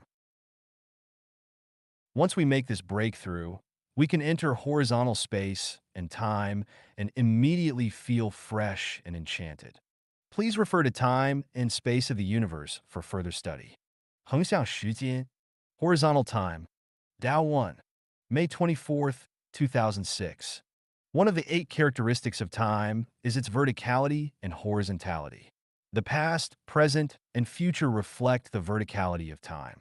At a certain point on the vertical axis, time loses its future characteristic, which reflects the horizontality of time. An airliner from a certain airline disappeared from ground radar systems while flying along a coast, then miraculously reappeared. When the crew and passengers arrived on the ground, they found that their watches were all 8 minutes, or was it 20 minutes? I can't remember, slower than the airport time. There was a woodcutter who got lost while chopping wood in the mountains. While looking for his way, he saw 2 old men playing chess and stood by to watch for a while. When he found his way home, his hometown had undergone earth-shaking changes. His peers had long passed away, and only a few people remained in the generations of his grandchildren and great-grandchildren. People told him that decades had passed since he got lost chopping wood in the mountains. There is a story that the missing captain of the sunken luxury liner Titanic appeared on a small island, his appearance and physique identical to that of decades ago. There is also a story that an airplane that had disappeared decades ago landed at a certain airport. There is even a story that a couple, while driving fast on a highway in South America, suddenly both fainted. When they woke up, they found their car was driving on a highway 2,000 kilometers away in North America. The results of near-death studies show that some people really did die. Their electrocardiograms and electroencephalograms showed that they were dead. But a few hours or days later, these dead people came back to life, and the resurrected people were telling the strange stories they experienced after death. Hypnotists have a way to guide the consciousness of the hypnotized person into the horizontal space-time to visit the past years. Scientists believe that there is a wormhole in space-time. Going through the wormhole can advance into the future space-time. For example, you can go through the wormhole to see the grandeur of the 2008 Beijing Olympics in advance. The ancient saying, 1 year in heaven, 1,000 years on earth, is not unfounded. It must be the enlightenment of the celestial beings. From the time chapter, we already know that the speed of time depends on the state of motion of matter. 2 ripe peaches are picked from the tree at the same time. One peach is left in its natural state, and the other is put in the refrigerator. After 5 or 6 days, the peach in its natural state has rotted, while the peach in the refrigerator is still as good as new. We can say that the peach in the refrigerator has entered horizontal time. The examples above of the woodcutter who went into the mountains to chop wood and the captain of the Titanic who was still young decades later, while their peers in the world had aged and died, actually show that the woodcutter and the captain entered the horizontal space-time like the peach put in the refrigerator. Many things that humans actually do, such as sperm banks and so on, are applications of the principle of horizontal time. Sperm dies in a few minutes or even a few seconds under normal conditions.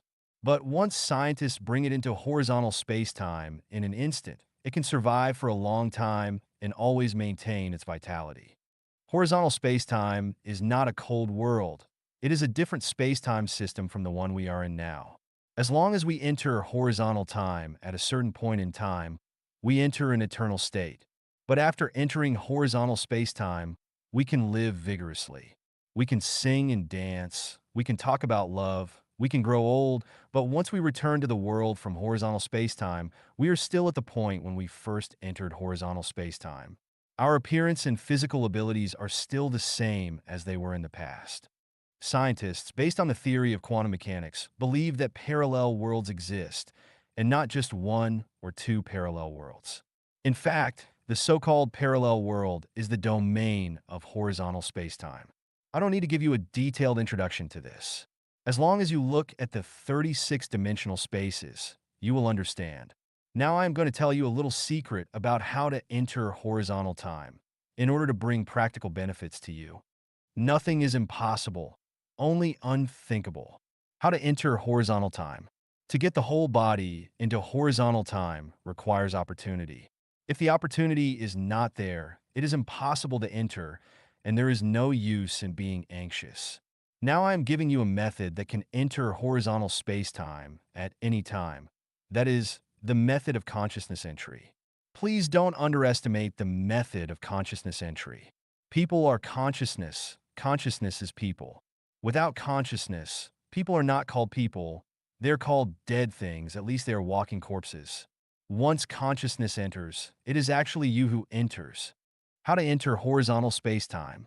At any point in vertical time, you can instantly enter the domain of horizontal space-time. This point in time is horizontal time. Let's analyze it specifically. I have step-by-step led everyone's thinking towards the high-level life space. First, I talked about the land of idyllic beauty, then the life of Changyuan era, then the 1,000-year world, the 10,000-year world, and finally set the target on the Celestial Islands continent of the Elysium world. I have already drawn out the whole blueprint of life's journey to the high-level space for everyone. Now, as long as you are willing, you can let your consciousness enter any of the above horizontal space-time domains at any time. For instance, at this very moment, allow your consciousness to enter the land of idyllic beauty. Using the visualized thinking method that I've discussed among the 8 types of thinking, you can freely explore the realm of imagination. The more beautiful you imagine it, the better it becomes. The sky is high, allowing birds to fly freely. The sea is vast, where fish can leap at will. Celestial horses roam the sky, coming and going freely. Don't perceive this as unreal or illusory. Anything that brings you joy, freedom, and happiness, including imagination, is not illusory. It is reality that can be illusory. Who can claim that the sexual climax achieved through self-pleasure is illusory? Imagination alters the way the body moves and changes the antimatter structure of life. Sometimes we see someone lost in thought or someone enjoying themselves alone. What are they doing? They are savoring beauty in their imagination. As they imagine, their facial expressions change, their psychology shifts, and the antimatter structure of their life also transforms. People who often enter horizontal time share a characteristic. They are generally healthy, happy, and content. Why are they relatively healthy? It's because at a certain point, they enter horizontal space-time, much like a peach that's placed in a refrigerator. The peach is content in the refrigerator. Over time, compared to the peaches outside the refrigerator, it appears healthy and youthful. The peaches outside may become diseased, bitten by insects, start to rot, and emit a foul smell. But the peach in the refrigerator doesn't get sick. It remains fresh and juicy. What kind of consciousness you have what kind of life existence form. You might think that the sun is not moving, the plants not growing, and that your conscious activity has no impact on life. In the subtle changes, unconsciously, in the unpredictable, earth-shaking major changes are happening. As long as you enter horizontal space-time from time to time, you will be healthy and not get sick. You will always stay young. You will gradually adapt to the way of life in the high-level life space. You will form a tie with celestial beings, and finally become a celestial being and go to live in heaven. About horizontal time, I only talk about these to ignite everyone's thinking library. For the rest, you have to explore and comprehend on your own. The mystery has to be experienced and mastered by yourself. The duck knows first when the spring river is warm. and the willows along the river know when spring comes. 人间剧本探秘 Explore the script of life. Xiefeng. March 24th, 2017. Translated by Treasure and edited by Care. Is life dominated by fate? How does fate come into being? Is everything in life prearranged? If it is, then who arranged and directs it, and how can we still have free will? If there is free will, does it conflict with fate? If there is no free will, then does the causality law of you reap what you sow exist, or does it not? Is it true that every word and every act of everyone is prearranged? If so, then are we not biological robots? Is everything accidental or inevitable? Who carries out punishments, rewards, and so on? It is an extremely complex and enormous system, and it is impossible to reveal the whole system clearly. I can only draw a rough outline, and you, the reader, must verify it for yourself. 18 plots cannot be controlled by people in their own lives, but have to be resigned to destiny. For example, their own parents cannot be chosen, arranged, or controlled by them. In fact, a lot of things in life cannot be either. Not only are the sizes of our eyes uncontrollable, but we cannot even arrange a single hair by ourselves. In the face of such vast complexities, we have to resign ourselves to destiny. If we cannot change things, then what can we do? Everything in the universe has its trajectory, all of which are run according to a well-arranged overall trajectory, and we are no exception. That is to say, we also have our trajectories. These trajectories determine the directions of people's lives, whether they will be officials or commoners, poor or rich, or male or female, and be subject to fortune or misfortune. Everything and everyone have been determined by their trajectory. Facing our trajectory, we are powerless. Who is writing your life script and arranging your trajectory of life? You are. Who is directing it? It is procedure. Everything in this life is established by the thoughts and actions of your previous life. This is fate. It is impossible to change the fate of your life because it has already been written. All of your efforts in this life only work for your next life. It can be said that your past determines your present, and your present determines your future. Since everything has already been arranged and planned out, and the story and plot of your life has already been set, then how do we reflect on man's subjective initiative? What good are an individual's efforts? If even what we say and do have been determined in advance, then why should we make any efforts? Individual efforts are reflected in one's mind and how perfect a role they play. Our inner activities are not arranged by our script. Our free will is reflected in our mind and whether our specific role is performed perfectly or not. Such as in a stage play, the script has been arranged by a writer in advance. The director selects performers according to each performer's appearance, character, acting skill, and so on. The performers must act strictly according to the script and plot and the director's requirement. If done well, the director will be pleased and the actors will receive more pay and have more chances to perform in future plays. If done poorly, the director will not be pleased and their opportunity for future castings will diminish. The quality of their performance depends on them. This is individual effort. Our inner activities are not arranged, nor are they destined. They rely completely on the free will and effort of the individual. It is entirely up to them to decide whether they want to have good or evil thoughts. Our inner activity is our thinking activity. Thinking activity is like a wave that spreads throughout the universe.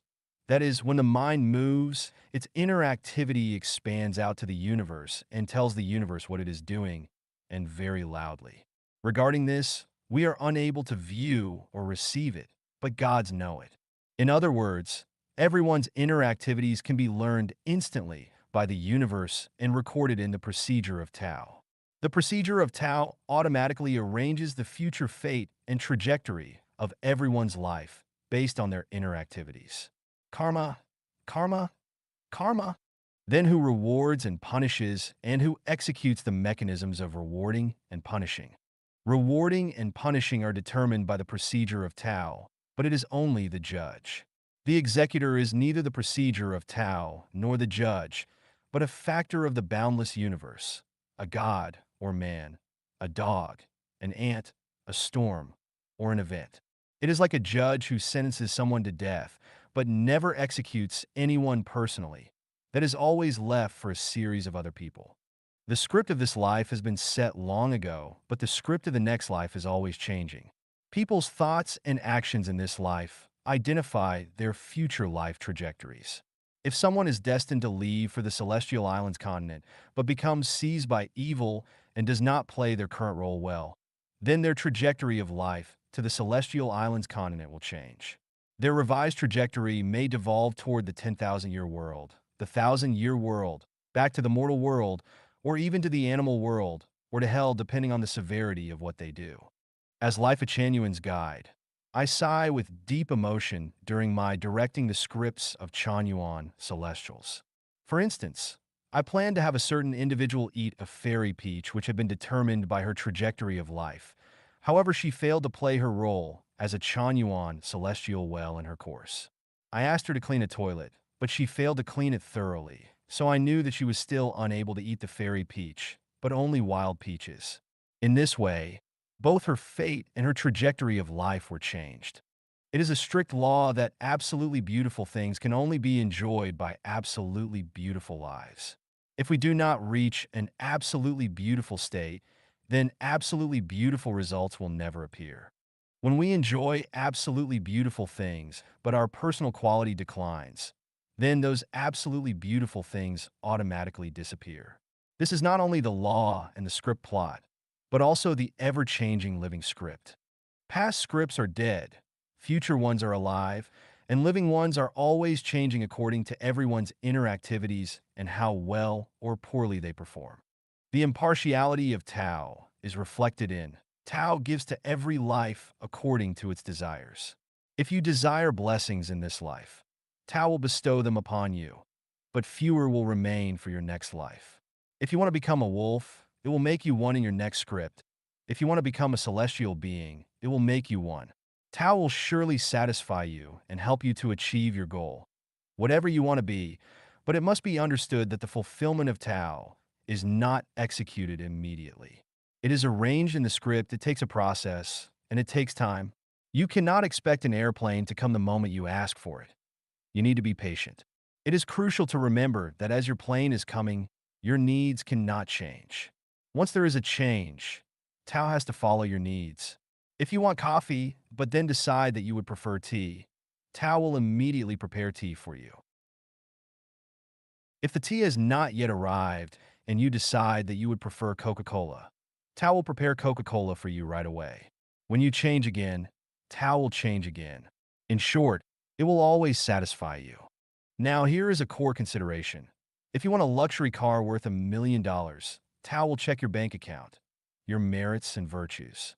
If they are insufficient and your bank deposits are not enough, then that $1 million limousine will not be offered to you. Even if you need a needle, you have to check your bank deposits. As long as you have enough merits and virtues, enough bank deposits for what you want, Tao will meet your requirements and demands, or help you to achieve your goal. When a person runs out of bank deposits, or when their merits and virtues are exhausted, and they have no remaining blessings, then they will soon collapse, fail, lose everything, go to prison, or end this life. Therefore, we need to give benefits, accumulate merits and virtues, and cherish good fortune during our lifetimes so that our blessings will last for our entire lives, even into our future lives. The universe is a huge script with countless subscripts within it, and all the small ones serve the huge one. No small script can exceed a larger one. The Milky Way galaxy is a huge script, the solar system is a medium-sized one, Earth is a smaller one, every country is a smaller one still, every organization is a much smaller one, and so on. Strings within quarks within atomic particles within molecules have the smallest scripts. Adding the non-material world, 20 parallel worlds, and the 36-dimensional space, it is unimaginable and inexplicable for us to know how complex and how huge the master script is. The above is just a tiny bit of my superficial view based on man's bewilderment for your reference. To know more, you will need to work on statistics, analysis, induction, summing up from a large number of examples of human activities, both ancient and modern, at home and abroad. It will take a lot of effort for you to figure it out. 凡得利，需付出代价. All gains must be paid. 谢斐 June 4th, 2011. Translated by Treasure and edited by Care. One ironclad rule of the universe is that the sum of positive and negative energy must always be equal. One ramification of this is that you must pay for your gains. They must always balance each other, and higher prices must be paid for greater rewards. For an equal amount of gems, diamonds usually demand higher prices than rubies and emeralds. Diamonds require the most money to buy. Obtaining more precious things requires you to pay higher prices. By carefully observing human society, it seems confusing and complicated on its surface, totally out of order. However, through careful observation, it can be concluded that what is gained always equals that which has been paid. The more one pays, the more they gain, and the more they gain, the more they must pay. There are no free lunches. Nothing in the universe can be achieved without a payment. What is lost at sunrise will be gained at sunset, and what is gained at sunrise will be lost at sunset. As one falls, another rises, rising here and setting there. When one gains money, something must be paid. It might be labor, reputation, peace, or even life. When one pays money, something must be gained. It might be comfort, safety, fame, status, physical beauty, or honor. It makes sense that a loss of money avoids other misfortune. Material payments do not always give you material rewards. They might be mental or spiritual. As such, mental or spiritual payments might gain you material rewards. If you pay something, then you will gain something for it, though it can be hard to understand what or when that will be. If you gain, you will pay something, but no final conclusion can be reached as to what or when that will be either, because it might involve health, safety, promotion, wealth, reputation, status, affection, or other life factors. In order to understand the rule that paying and gaining always balance out, that the ironclad law of the sum of positive and negative energy always equal each other, you must not consider only a short time period, but rather a whole life, or even the karma of 3 incarnations to judge and draw a conclusion. Through the Prophet Muhammad, PBUH, Allah warned us that if all of one's desires are met in this life, then none will remain for the afterlife. There is never any profit at the expense of others, whether parents, offspring, spouses, or lovers, and regardless of whether you are given something for free, find it on the road by yourself, your boss rewards your work, or you dig it out from deep under the ground on your own. As long as you have gained something, you must pay. Why do people suffer pain and hardships or meet with catastrophes? Because they have gained something. Why are people happy and joyous? And why do they obtain good opportunities and grace? Because they have paid something. What revelation can we get from this principle? Never profit from other people's expenses at any time. Never fish in troubled waters. Never profit from others' misfortunes. And take nothing for free, not even donations and contributions. No one should ever be under the delusion that they will get something from their husband or wife for free. You must meet all your needs, pay more, and gain less. Once you pay, you are bound to gain. This goes without saying.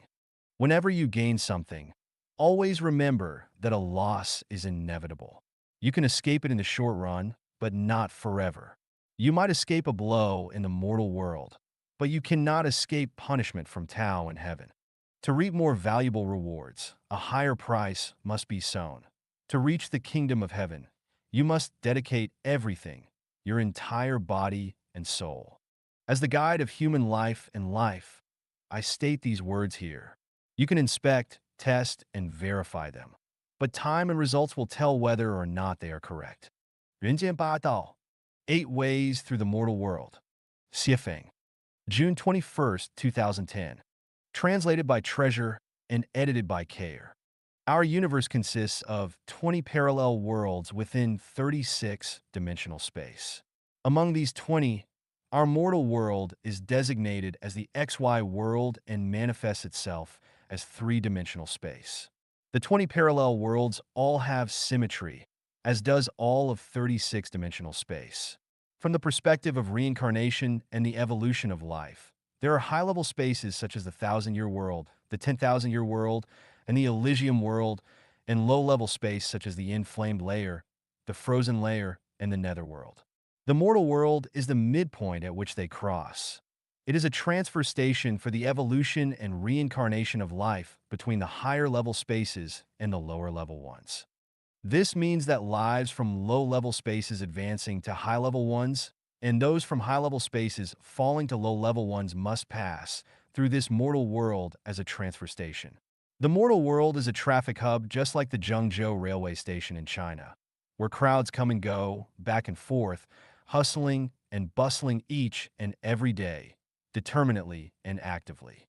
It is easy to see that apart from those who work there, they all scatter quickly to their separate directions and transfer to other cars, buses, trains, and airplanes toward their individual destinations, running along their ways busily. In the mortal world, chaos arises with constant fighting and struggling. Each holds their own ambition. Each has their own axe to grind. Each administers in their own way, and each realizes their own wishes. As a temporary stage, each team performs its own show to the maximum. And as a temporary inn, passengers from different places stay briefly before parting company and going their separate ways. Each pursues their own prospects. To pursue one's prospect of reaching their destination, they must proceed in certain ways. Without a good way, or by choosing a wrong one, they will never reach their destination. Were they to board the wrong vehicle, their wish would remain just a wish, and their destination would remain out of reach. To be an entrepreneur, one needs to take the way of the market. To do business and make money, they must take the way of circulation. And to be a doctor, they must take the way of medical science and skill.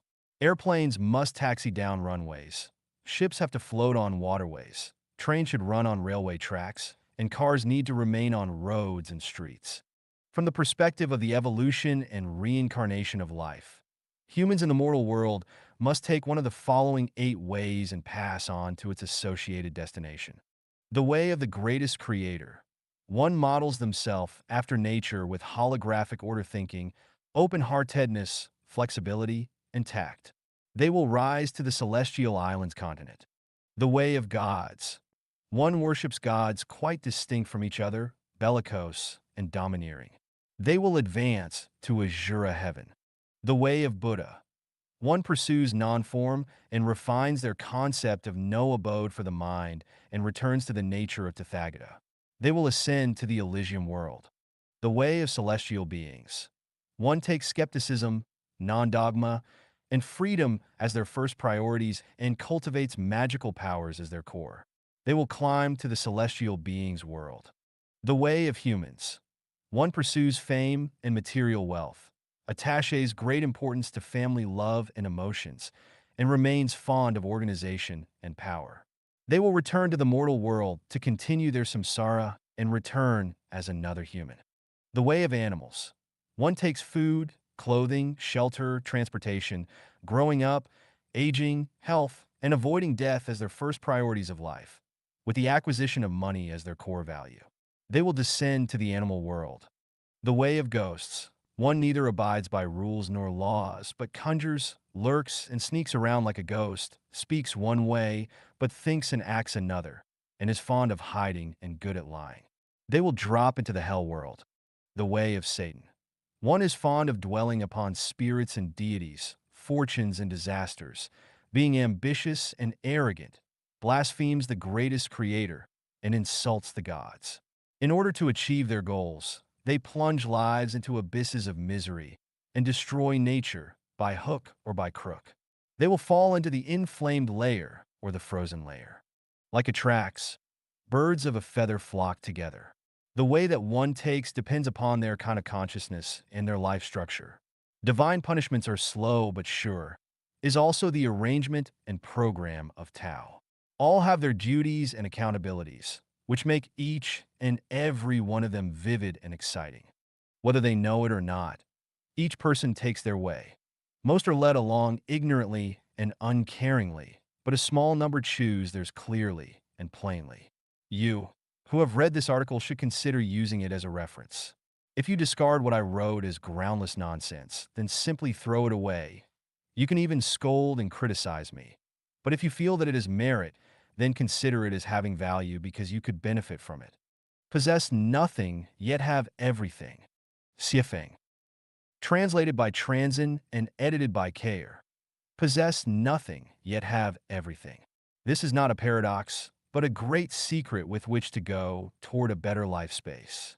Jesus Christ taught us to lay not up for yourselves treasures upon earth, where moth and rust doth corrupt, and where thieves break through and steal, but lay up for yourselves treasures in heaven, where neither moth nor rust doth corrupt, and where thieves do not break through nor steal.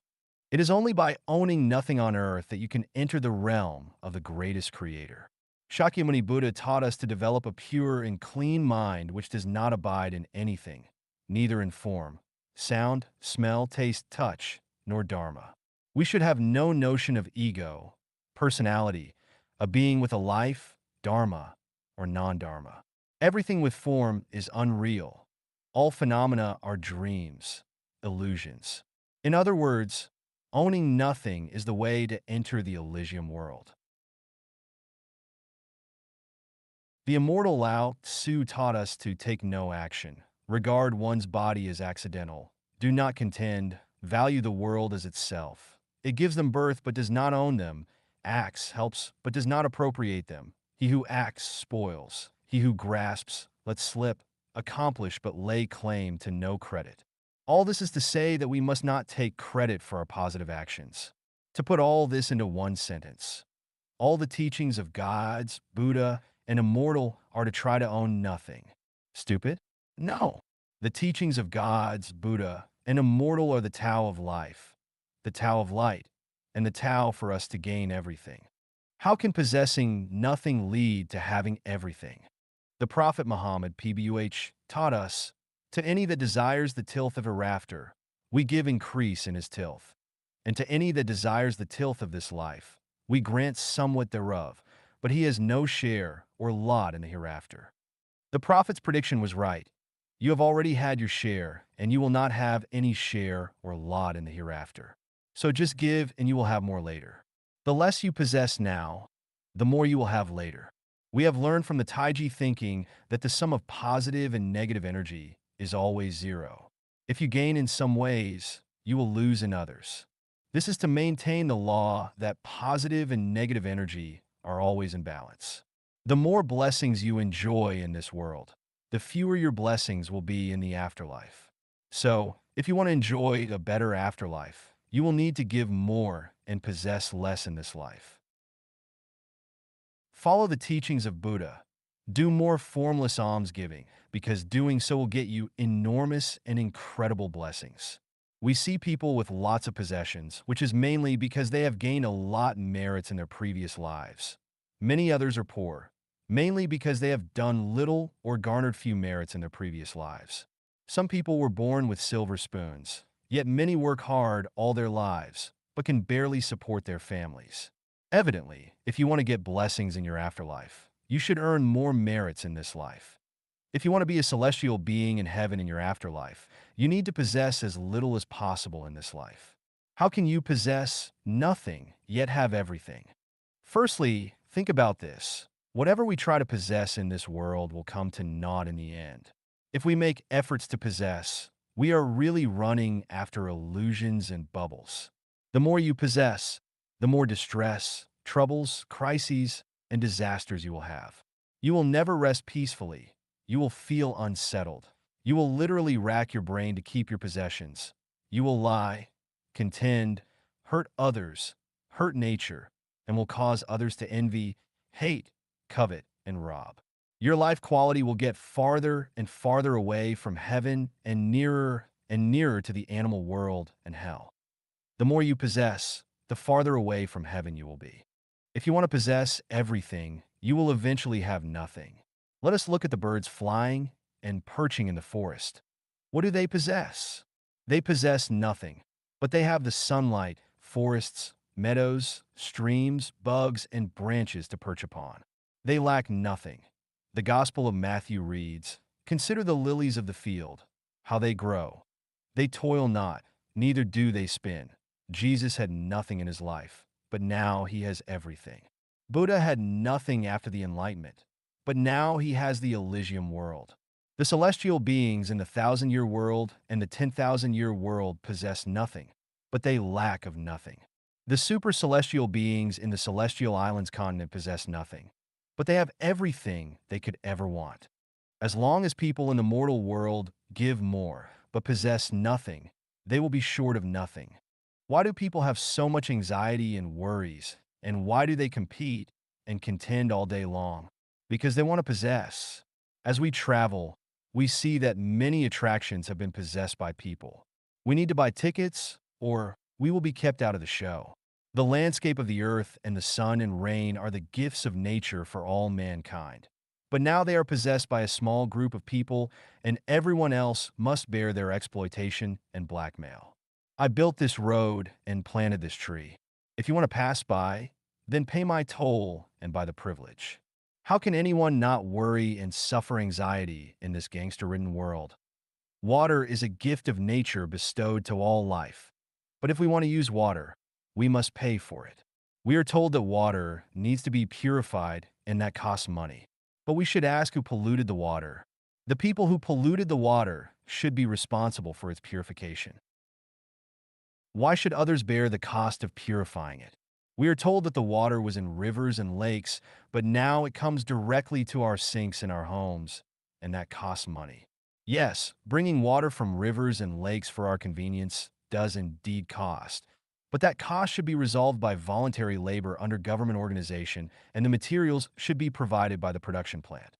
And it is said that if we do not charge for water, people will waste this resource. Yes, this could be a problem, but why would people want to waste for no reason? This is a mental and spiritual problem. Why not just solve them? This belongs to the country. This belongs to our company. This belongs to my family. This belongs to me. In these cases, the public resources will be seized. One day, the mountains, rivers, and the earth will be carved up, and even the air we breathe will be sold and taxed. Everyone wants to possess, but the result will be that everyone will suffer and be lacking in everything. It is only when no one possesses that everyone will have everything. First of all, without traditional families, 80% of social issues would be resolved. Secondly, without countries, 90% of our problems would be resolved. The remaining 10% will be problems of spirit and soul construction. Is this possible? Unlikely, of course, because this is the mortal world, not heaven. However, it is imperial for anyone who wants to go to and live in heaven. If you want to possess something, you will never reach heaven. The consciousness of possessing is our biggest obstacle preventing us from going to heaven. All those who want to go to heaven must clearly recognize this point and realize a consciousness of owning nothing and putting this consciousness into practice. The new oasis for life built by Life Genuine serves this purpose. Those who enter the new oasis for life possess nothing, but they can get everything. To people who are not Chanyuan celestials, this ideal sounds like the Arabian Nights. It is just a myth, a dream, a fantasy, and a delusion. But to Chanyuan celestials, it is no longer an unattainable dream, but rather a clear reality. If you want to live a better life on earth and ultimately go to heaven, the only way out is to live according to Life Genuine values. In this way, you will possess nothing, yet have everything. Brains, minds, consciousnesses, and the great universe. Siefeng. Translated by Transin and edited by Kair. Brains are the bridges between consciousnesses, minds, and the great universe. The great universe that is seen, heard, smelled, tasted, and felt is processed by brains into minds. Brains would die without the great universe. Brains can be activated by observing and experiencing the great universe, and they will become quicker and smarter thusly. That is why we have the saying, read 1,000 of books and travel 1,000 miles. Apart from interpreting sensations, the brain is also capable of thinking. The closer we look, the deeper we feel about the things and phenomena that we sense, the more developed our brains become, and the more powerful our minds become. Our minds are determined by the information and data provided to our brains which come from the great universe. That is to say, the great universe that a person experiences determines the person's mind, which is why there are wolf children and deer children, as well as the origin of the belief that The bel esprits reside on green mountains with sparkling water, while rogues live on barren hills with turbulent rivers. And the reason to keep the company of good people, and you shall be counted among their numbers. From this we can draw the conclusion that the environment creates human minds. Different environments create different life. The environments of animals bring up animals. The human environment brings up people. The environment of celestial beings brings up celestial beings. The environment of Buddha brings up Buddhas. This environment, known as the Great Universe, includes both the material world environment and the non-material world environment, the reality environment and the super-reality environment. The reality material environment is the great universe that we see, hear, smell, taste, and feel. The super-reality non-material world includes the great universe written in books, sent to computers and TV screens, dreamed by our subconscious minds, and imagined in our minds. Always remember that you can know the principles and ways to have a sublime life, but you must live in the corresponding environment of life level in order to achieve the life in which you desire to be. Those who are surrounded by animals and animals' environment are animals. Those who are surrounded by people and people's environment are people. Those who are surrounded by celestial beings and celestial's environment are celestial beings. Those who are surrounded by Buddha and Buddha's environment are Buddha. Those who are surrounded by gods and God's environment are gods. People who live with people in the human world for a long time cannot become celestial beings or attain Buddhahood. If one wants to go there, they must live in environments that possess those attributes, live in their worlds. The new oasis for life, created by Life Genuine, is the environment of celestial beings where celestial beings live. So, if you want to become a celestial being, you must live in the new oasis for life. A brain cannot exist independently, but a mind can. A brain is restrained by the material world, but a mind is not. A brain is material, but a mind is non-material. People carry the genes of consciousness information from many previous lives. The good and bad of the root of wisdom rely on the consciousness of their genetic information. That is the origin of the so-called genius. Generally speaking, people who have never lived in heaven in any of their previous lives cannot become a celestial being or attain Buddhahood and will have to go through the same difficulty as someone who wants to become a singer but has a rough, untuned voice. Genius is not cultivated, but is innate. The so-called innate means that they have acquired certain qualities throughout many previous lives. The so-called life is the soul, and the so-called soul is consciousness. Consciousness determines the nature and level of life. Therefore, a brain is a channel for information from the great universe to enter a mind. A brain is dead without the great universe and cannot survive without it. Minds are independent and can exist even without the great universe. The great universe can be created by a mind. The great universe plays a decisive role in the formation of minds. In order to attain the mind of a celestial being or to attain Buddhahood, one must associate with celestial beings and Buddhas and live in their world. 我阻挡住了前往天堂的道路. It is ego that blocks our way to heaven. Xiefeng. March 4th, 2013. Translated by Treasure and edited by Care. If everything works according to the greatest creator's will, so let everything return to nature and follow the law of nature as the way of permaculture agriculture. Then the wind and rain will come in their time, and everything will harmonize with each other. People will lead carefree lives and enjoy their years of life. It will be realized that we are integral parts of nature, and everyone will enjoy peace and health. Harm and pain are created by people with egos. One is bound to be selfish with an ego, and selfishness is bound to bring harm and pain to others, society, and nature. In return, that harm and pain will reflect back upon themselves. This will lead to vicious cycles and eventual destruction. The teachings of gods are that by abandoning the ego, one will receive life and peace. The teachings of the Buddha are that by being free of ego, form, and worry, one can enter the Elysium world. The teachings of celestial beings are to take things as they are, associate with others by following predestined relationships, act in accordance with nature, and take advantage of opportunities as they arise. Follow your own nature and be unrestrained. Follow your destiny and be carefree. The teachings of saints are to lack the hearts of egos, but to take the hearts of the world as their own. The core of their teachings is but one: be free from ego. Being free from ego, one can enjoy the pleasures of life and enter paradise, the pure land, the fairyland. Facts speak louder than words. People living in a new oasis for life are more joyous, freer, and happier than those living in traditional marriages and families. Why? Because people living in the new oasis for life are freer from ego and more selfless than those living in traditional marriages and families. In the new oasis for life, the freer you are from ego, the more happiness, freedom, and joy you can have.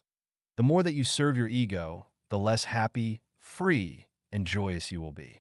Facts have proven that in order to lead a happy and nice life and enter paradise step by step, the freer one is from their ego, the better they are. So how can we free ourselves from our egos? Live according to the will of the greatest creator, that is the law of nature. Live by following the teachings of Jesus Christ, Buddha Sakyamuni, and the immortal Lao Tzu. Abandon your ego, but integrate into the collective and into nature. Desire nothing but take things as they are. Drink as you thirst, eat as you hunger, and sleep as you tire. Associate with everyone by following predestined relationships and acting in accordance with your nature. Own nothing or no one until you have nothing at all. Neither interfere with others, nor try to control or change them.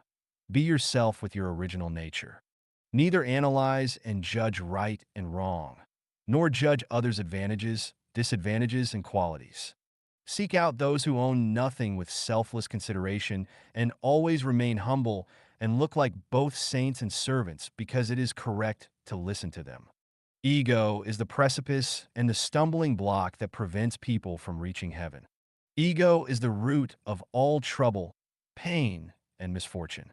Ego will inevitably lead a person to a lower space of life. Only selflessness helps one realize their self. Only freedom from ego helps one achieve their self. These two messages encompass all the secrets of brilliant lives and the principles of life sublimation. Think of them carefully and practice them bravely. 超弦理论的盲点. A blind spot in superstring theory. Xiefeng. October 24th, 2005. Translated by Transin and edited by Kayer. If we consider the quantum field theory as one leg in a pair of pants and the general relativity theory as the other leg, then the superstring theory would be the waist part trying to connect them. Einstein's general relativity mainly discusses gravity and holds that it does not exist, but is the result of the curvature of space. It assumes that space itself is smooth and flat, but when celestial bodies of great mass, such as the sun, appear, they cause it to curve inward. It is like pressing hard on a girl's round and smooth face with an index finger, which breaks the smoothness and forms an indentation. The geometric deformation of space gives rise to apparent gravity, which defines it from a macro perspective. With regard to a person or a stone, its mass is too small to deform space any noticeable amount. Thus, microscopic matter has almost no apparent gravity. The problem with microcosmic matter is that its space is not smooth and flat, but is filled with countless flying particles which are unable to curve space to produce gravity as huge masses do. The movements of microparticles have nothing to do with gravity. They are the results of electromagnetism, the strong nuclear force, and the weak nuclear force. Quantum mechanics appeared when general relativity failed to explain the source of these three forces. Quantum mechanics studies fundamental particles at the microcosmic level. Whether large celestial bodies or grains of sand on the beach, all matter is made of hundreds of types of fundamental particles with masses close to zero, but whose trajectories change unpredictably with no rules to follow, but are always in motion. Motion is not caused by gravity, but by the three aforementioned forces of nature being converted from the particles. Electromagnetism is converted from photons, the strong force is converted from gluons, and the weak force is converted from bosons. However, the conversion of particles cannot generate gravity. Therefore, the quantum mechanics does not explain gravity. The macroscopic world and the microscopic world are unified integral, but general relativity theory, which can explain motion at the macroscopic level, and quantum mechanics, which can explain it at the microscopic level, are not fully compatible. An overall description of the universe can only be had by combining these two seemingly contradictory theories, and this mosaic theory is called the superstring theory. This superstring theory believes that matter is made of molecules. Molecules are made of atoms. Atoms are made of electron shells and nuclei, and the nuclei consist of protons and neutrons, which are made of quarks. What are quarks and electrons made of? Scientists believe that both are fundamental point particles which have no internal structures and cannot be divided any further. Superstring argues that these particles do not really exist, but are only strings in motion in space, and a variety of different types of particles are formed by these strings vibrating differently. All interactions between matter and energy can be explained by combining and separating strings, but strings do not move in normal three-dimensional space. Rather, they move in a high dimension of space which is beyond our imagination. Our traditional ideas about space are wrong because space has more than three dimensions, maybe 10 or even 26 of them. If this sounds confusing, consider the following scenario. An ant crawls into a shallow pit. It climbs out and goes further until it falls into a deeper pit. It climbs out and continues to go until after some time, it drops into a sand pit. It climbs out, but eventually lands inside a mud pit. These four pits are totally irrelevant to the ant which simply comes across them by chance. Living on a two-dimensional plane, it cannot see the interrelation of the four pits, let alone know that they may be related integrally. What is the reality of the situation? These four pits are footprints left by an elephant as it ate. One foot stood on hard ground, another stood on soft ground, a third in sand, and the fourth was in a pond of rainwater. So there are the shallow pit, the deep pit, the sand pit, and the mud pit. That is to say, the seemingly unrelated pits are actually integral parts of a whole. It is only when we think beyond our two-dimensional plane to include three-dimensional height, four-dimensional time, five-dimensional retention information, and six-dimensional space movement, and so on, that we begin to understand how these unrelated pits are integral parts left by a single elephant. Gravity, electromagnetism, the strong force, and the weak force are our four pits, but they are actually parts of a whole. Superstring theory was conceived to explain their integration. Superstring is the most promising theory to unify our understanding of fundamental particles with the interactions of the four forces. Superstring holds that strings are the most basic units of matter and that all fundamental particles such as electrons, photons, neutrinos, and quarks are different vibrational states of energy strings. Superstring combines the two major basic theories of the 20th century, general relativity and quantum mechanics, for the first time into a mathematically self-consistent framework. Superstring has the potential to solve long-standing problems that have troubled physicists, including the nature of black holes and the origin of the universe. If experimentation confirms it, then our understanding of the structure of matter, space, and time would change fundamentally. The prospect is tempting and theoreticians are struggling with it, but it seems ridiculous and childish to me because of some major blind spots. They are: how have these strings come into being? How do they move? Could they represent the origin of the universe? How can a unified field theory of the universe be established when the origin of the universe is still unknown? Only Life Genuine can answer these questions. 寻找真正的自己. 一. Looking for your true self. I. Xiefeng. August 5th, 2012. Translated by Transin and edited by Kayer. Who are you, and how much of your life do you control? All of it, some of it, any of it. Needless to say, no one can control their lives absolutely. If a person can control just 1/10 of their habits, hobbies, behaviors, and words, then they are quite extraordinary. 18 things are beyond people's control, including their height, appearance, race, ethnicity, environment, era, birth date, birthplace, parents, death, and so on.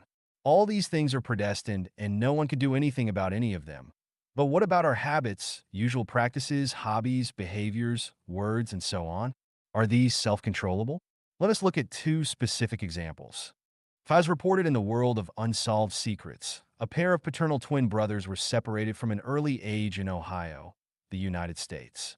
They meet again after being separated for 39 years, only to discover that they both had received legal education and were keen on mechanical drawing and carpentry.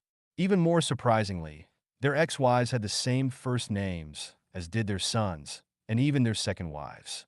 In addition, both of them vacation often in St. Petersburg, Florida. A pair of paternal twin sisters had been separated since childhood for more than 10 years.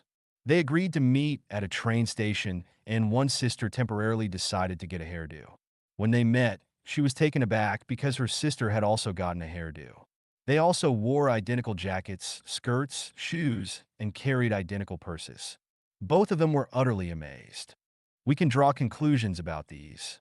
Both pairs of siblings had almost identical habits, hobbies, behavior, and appearances, though they had been separated from early ages. When they did not know that they had twins, everything about them was taken as individual preferences.